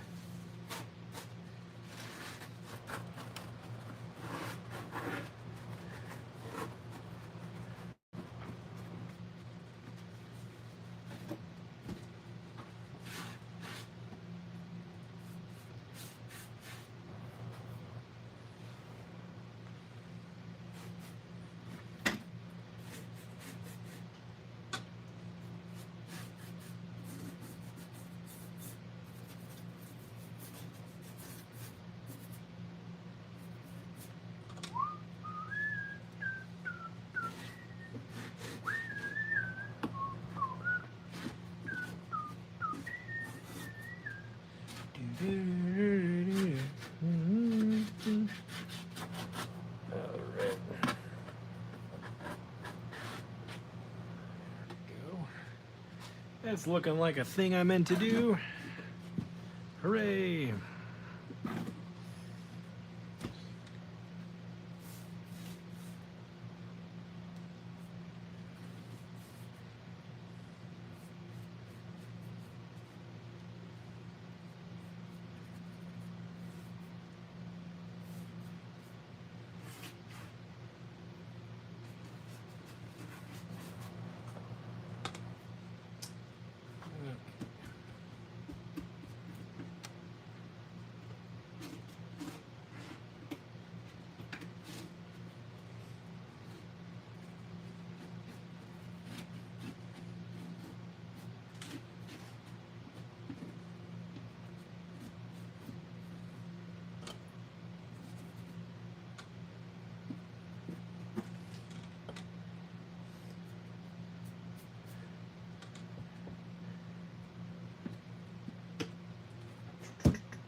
Not much to say here. It's just really a demonstrating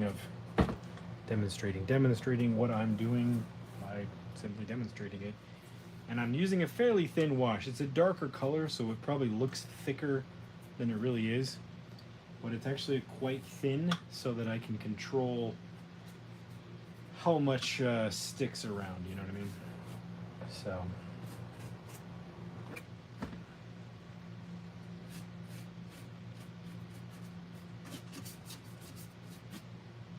Something to pay attention to in these areas as well is you have these overhangs. You might get water coming in and dripping down, but in some areas you may have it blocking where the water would go. So it's good to for the concept of realism, or trying to apply concepts of realism and real atmospherics, to pay attention to how water might actually fall if it was coming straight down onto a piece, where it might actually end up, because it might not end up where you would think a wash needs to be. It might end up in a totally different area if it was really coming down that way, and you might have to think about gravity and wind and stuff like that to make sure that somebody doesn't look at the piece and go, why is it there? It wouldn't be there in real life. It'd be in a different area. Something that reminded me of that is one of the places I was fortunate enough to go visit was Egypt. I've talked about that before. And I remember the hieroglyphics. You can still see extremely brightly colored hieroglyphics on the underside of all of the temples at Luxor and palaces and stuff like that. You can, it looks almost as much as like it did when it was originally painted, because it got that underside of the areas and like the top sides that have an overhang never got hit by sunlight. They got hit by like wind and like sand blowing up from the wind and stuff like that. It weathered it a little bit, but it never got hit by UV rays, so the paint didn't degrade on the hieroglyphics, so you can still see very brightly colored originally how it would have originally been colored on those. So sometimes when I'm weathering anything, I think about that, and if sunlight would be hitting it, and if wind would actually be blowing stuff up in that area, because it might not. And so sometimes if you add weathering there, it might actually feel wrong when you're done. It might feel like it's in the wrong place. So it's good to pay attention to stuff like that. So I'm doing a little bit of that on this building, and I'll do that on some of the other buildings where you might think, oh, I need to put it there. It's like, no, actually, it might not be there. It might be bright there. You know, it wouldn't look like you think, you know. So just something to be aware of when you're weathering.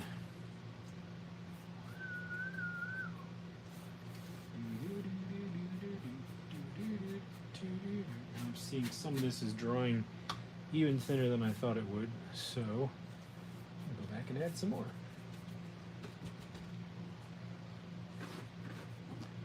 Sometimes on pieces like this, you see how there's water pooling in here?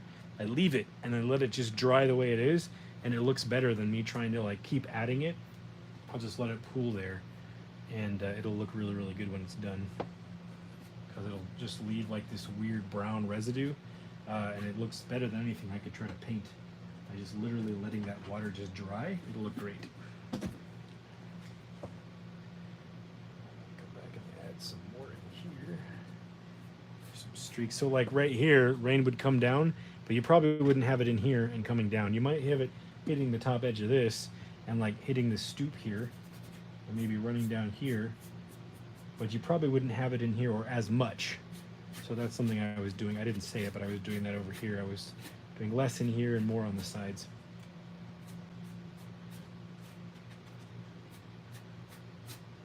Do some streaks over here. This one's drying a little thinner than I thought it would over here, so I'm just going to go around once more on this piece. And I might even stipple to blend it out a little bit from that edge. Stipple.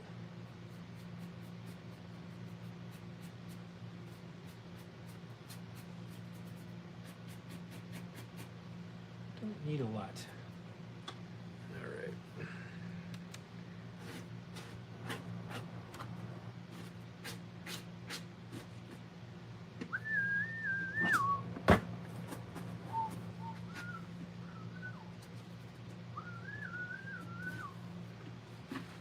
That's my hair in the camera. All right.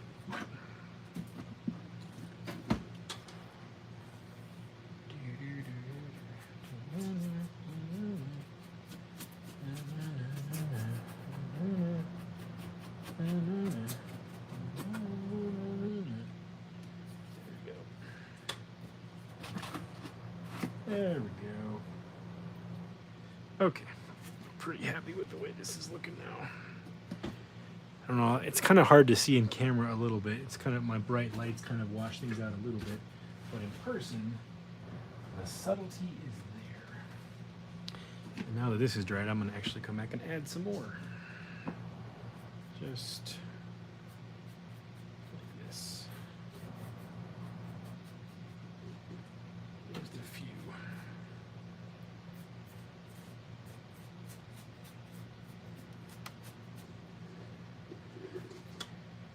I gave it a nice tone, but some of these streaks didn't dry as hard as I thought they would. And I do want some, after Terry's comments, I want a little bit more streakage than I thought I did.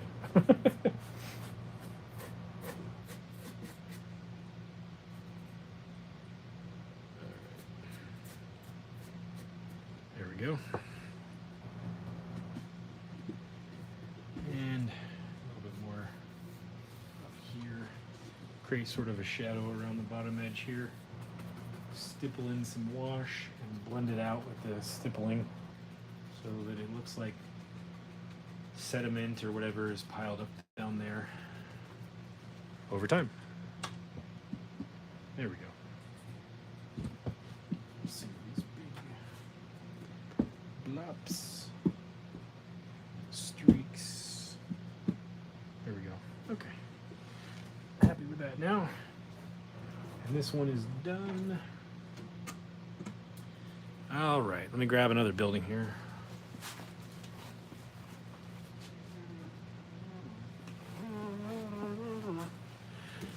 All right, here's two other small buildings we can do.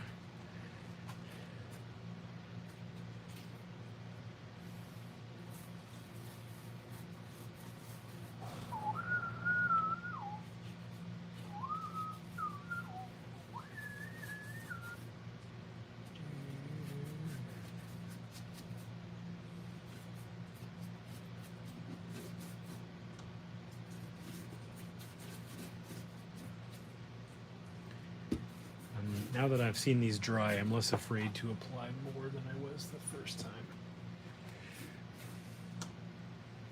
I'm not afraid. You will be. You will. What movie's that from, guys? Do you know? I can't recall. Something with the word war in it and star.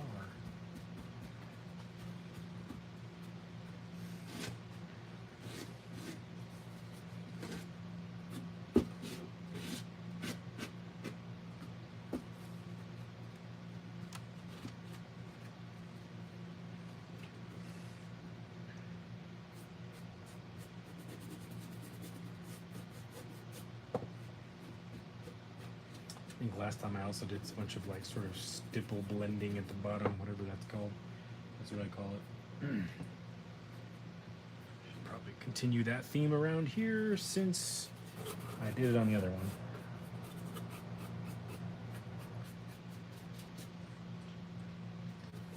Like this.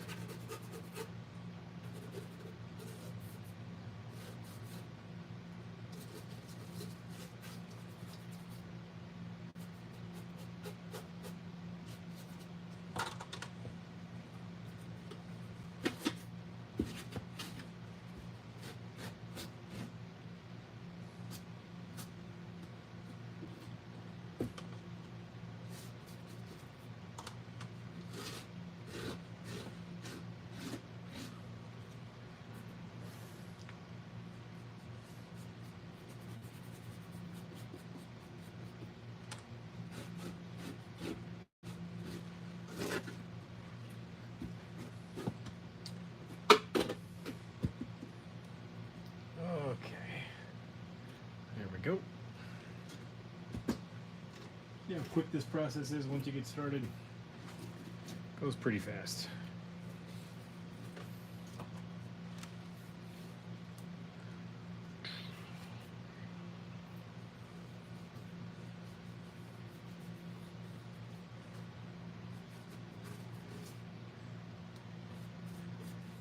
I forgot to knock this one down. That's okay. I can do it afterwards. It's not a big deal.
Sorry. A lot to say about this one, guys. I'm kind of in the zone, so I'm kind of just doing it. Not talking right now. Sometimes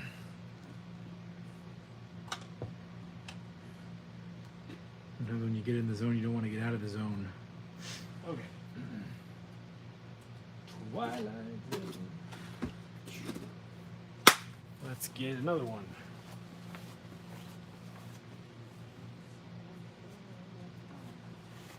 You guys remember this one, right? Haven't done this one yet since the glue dried. I'm just going to do a even wash on this and take it off, since obviously this part wouldn't necessarily get hit by weathering. But I want to tone it into the rest of the build. A paper towel.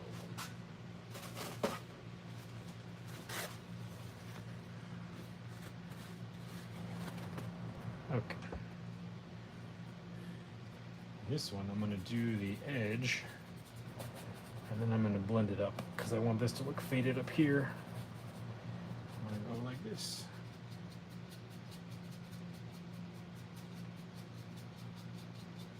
And then I'm going to go like this.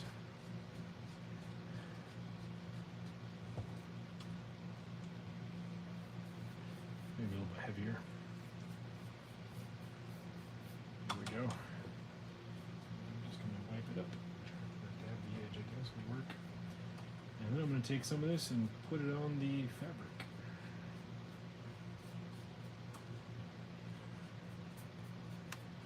Just to keep blending everything together. All these little tones overlapping. Just curious what that looks like. Yeah. All these little tones overlapping will help things to just look like they're all part of the same environment. So don't need a lot, but it'll help. I'm actually gonna let this drip down. That wasn't really doing what I wanted. I had a lot of white, a lot of heirloom white on this piece because it's higher up. So it's making it look like it'd been in harsher sunlight than the rest of the build. There we go. That's a little bit better. Alrighty. Bueno. Put that up there. Grab another building.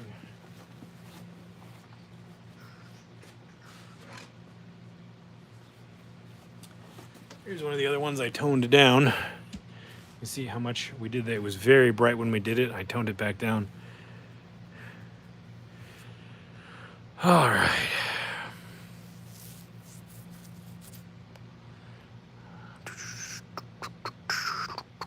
Okay. No fighting in the chat. If anybody's fighting, don't fight. I can't tell what you guys are talking. I haven't been following the chat. Forgive me. I'm trying to get work done here. So, looks like you guys are having fun though. Thanks for all the likes again, guys. I appreciate it. All right.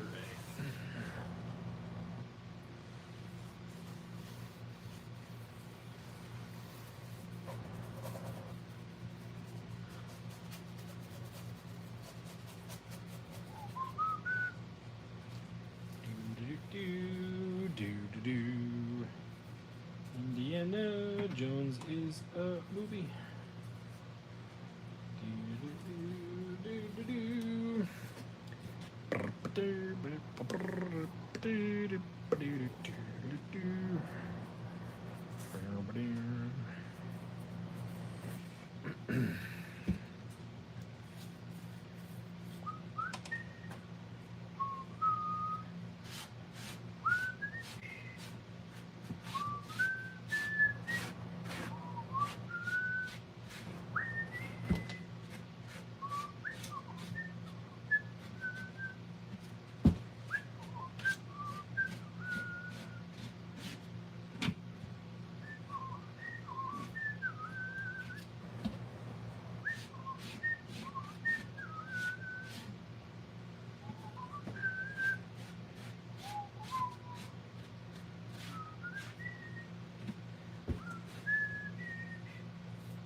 All right.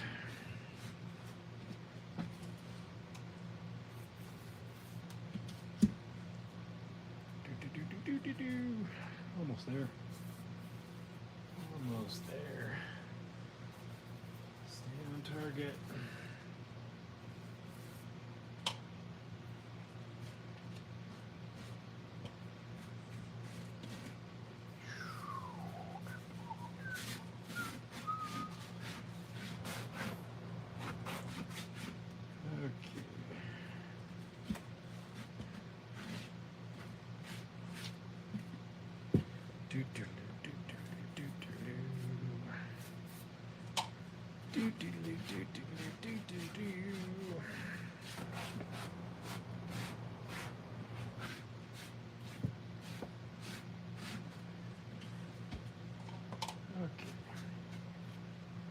Good enough for me.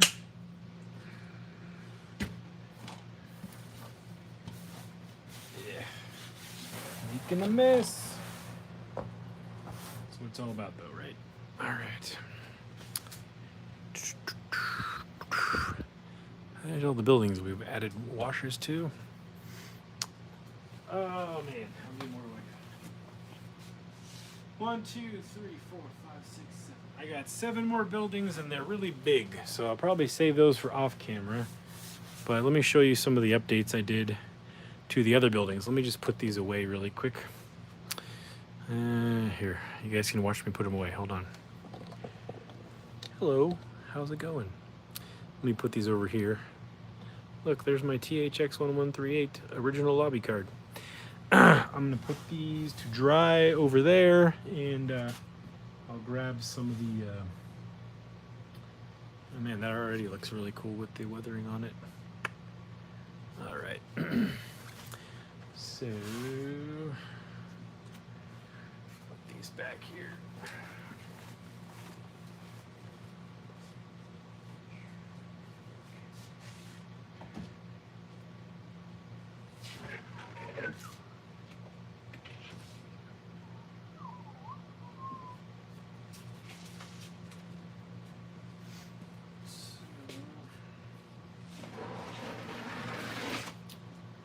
So this was the side that we did, the first one that we did. I have to add washes to this one, but this is how the back side turned out.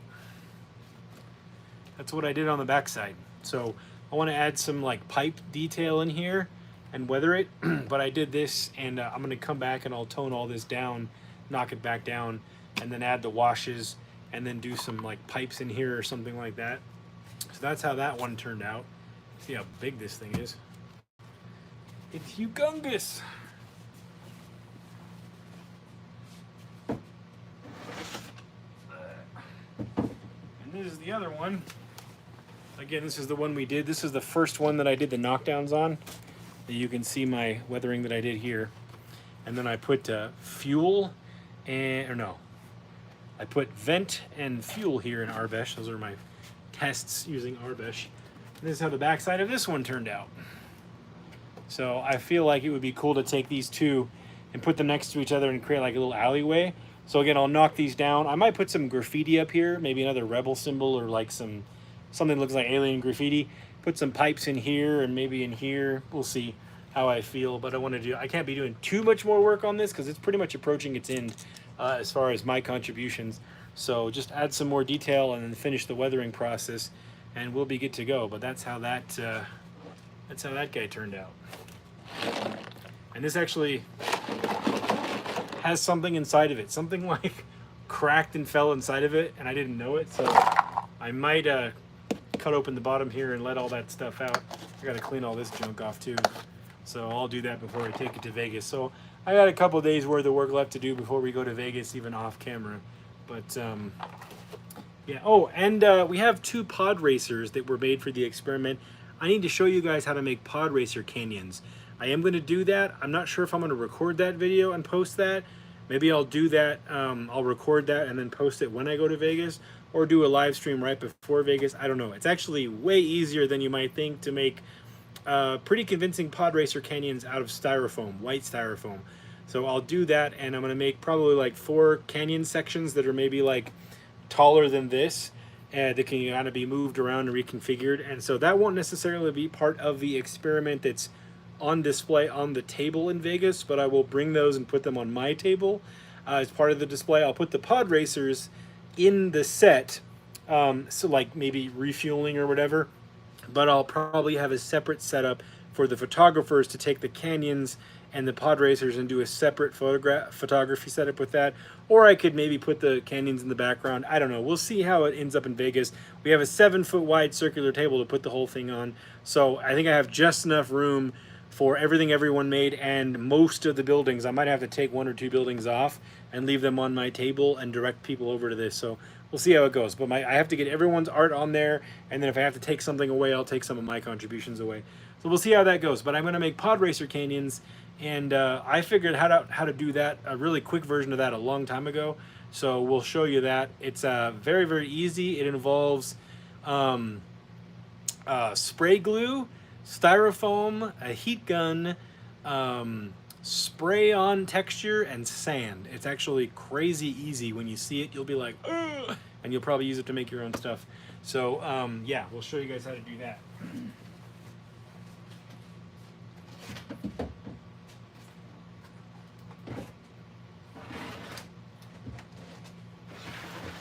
Oh, and I painted details onto this. So I painted a little symbol onto the front of this, and I painted some detail to match on the sides. I did a brown stripe around the bottom, and then this beautiful thing goes right there. So there's our little hello.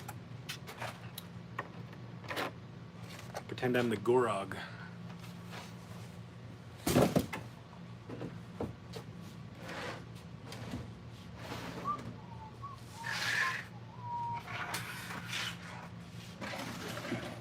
Bring all these pieces over that need weathering really quick so I don't lose track of where I am. I shared this on the Tidy Art Experiments Instagram page. I painted that rebel symbol right there.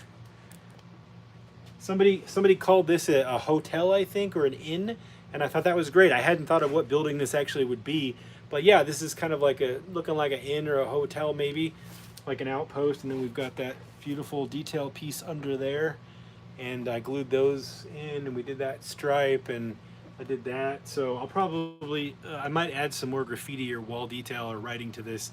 Haven't decided, but this piece is basically done. And let me grab these details, or these pieces, whatever they're called. Structures, that's the word I'm looking for. When I can't think of a word, my brain just puts another word in there that doesn't even make sense.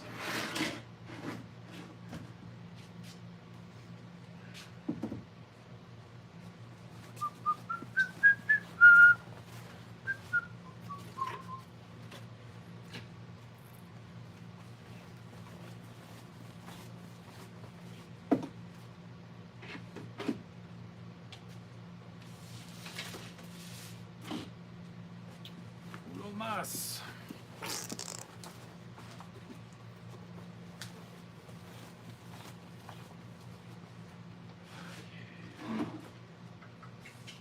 And I will be painting this beautiful contribution. This is the piece that Terrafoamer and High School Creations did, and this Terrafoamer did this a long time ago when I told him, I gave him the direction that it needed to be collapsible. So he made this incredible piece that's magnetized and collapsible. And I feel like since I didn't do any of the other structures that way, and I gave him that direction to do that, I owe it to him to do a video just on this beautiful piece, because I kind of based a lot of the texture and shapes. I waited for his piece to come in, and because I wanted to make sure everything flowed. And then when I did my texture, I was like, all right, let's try to keep this in line with what he did so it doesn't clash too much. So I'm going to probably film a separate video of me painting and finishing this, and showing how it assembles, because he made this incredibly beautiful piece. See those wires hanging down? He incorporated lights into this, so I can light up the doors, because the doors were made by High School Creations. See, there's his wonderful use of wire. Did a great job. And the doors were made by High School Creations. So, and they light up. They actually light up around the outer edge of the door. See the wire back there? So I'm gonna see if I can find a way to wire up this whole thing and turn all the lights on the diorama at once. And I'll show you guys how this all goes together on a separate stream. So that's one of the last sort of major thing I need to do.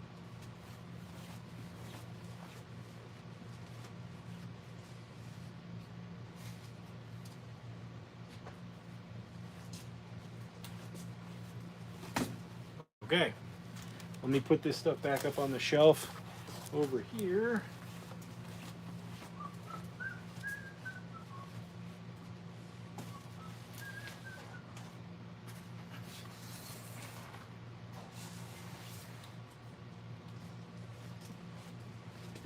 One more box.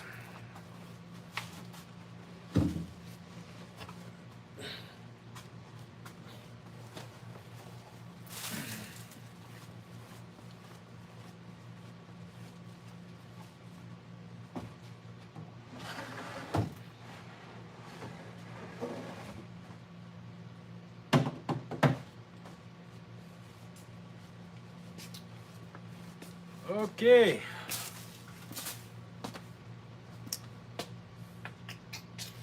I think that's the stream for today, guys. I think that's it. I think that's all I want to do. I think I'm going to do some more of the work you saw me doing with this off camera, some more of the weathering I've already demonstrated to speed up the process.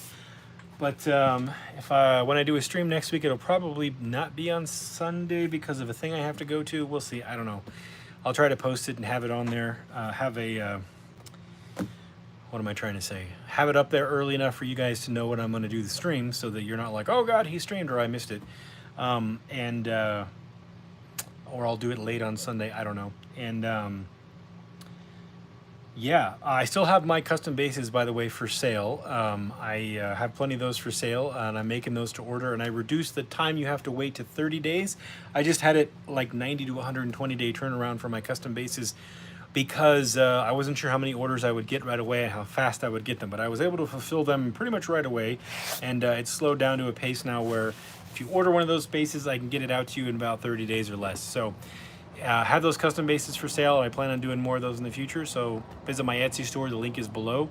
And if you want to see where the Tiny Art Experiment's going to be at the International Market of Miniature Artisans, you can check out the links below to imomalv.com. That's the event in the last week of February in Vegas that I will be at with everything you just saw me putting away. And yeah, I really appreciate you guys for being here. Thank you to our new channel members, and somebody sent a super chat that I did not read. Let me go back and see that. I'm sorry. Or was it just a donation? Sorry, let me scroll back here. I just see that I just see that at the top of my channel, and it's not showing me who it's from. Hold on. Scrolling. There it is. CH Anthony. I'm paying for mine, not like these other folks. Oh, thank you, CH Anthony. Thank you for that $9.99 donation. I appreciate that. That will be going to the Tiny Art Experiment and making sure everything gets handled appropriately. And if I have to fly one of the photographers out, that'll go to helping that pay for that ticket. We'll see how it goes. So we'll try to get everybody out there or together, or I'll get it to them one way or the other. It'll work itself out. It always seems to find a way. Life finds a way. It really does. As long as you're not resistant to solutions, life finds a way. Thank you guys for being here. Be kind to each other. The world is a nasty place right now. Don't make it nastier than it needs to be. Mr. Mom Collectibles, thanks for coming by. Bob Dylan, thank you for being here. Make sure you guys remember, it's a family-friendly channel. I know sometimes we can crack jokes here and stuff like that, but I try to make sure that my channel is accessible to all ages at all times, and that means deleting those stupid bots out of the chat and keeping our chatter polite, friendly, and fun, but also considerate of others. So, yeah, I don't think I have anything else to say. You guys are awesome, and remember, as Jyn Erso said, rebellions are built on hope.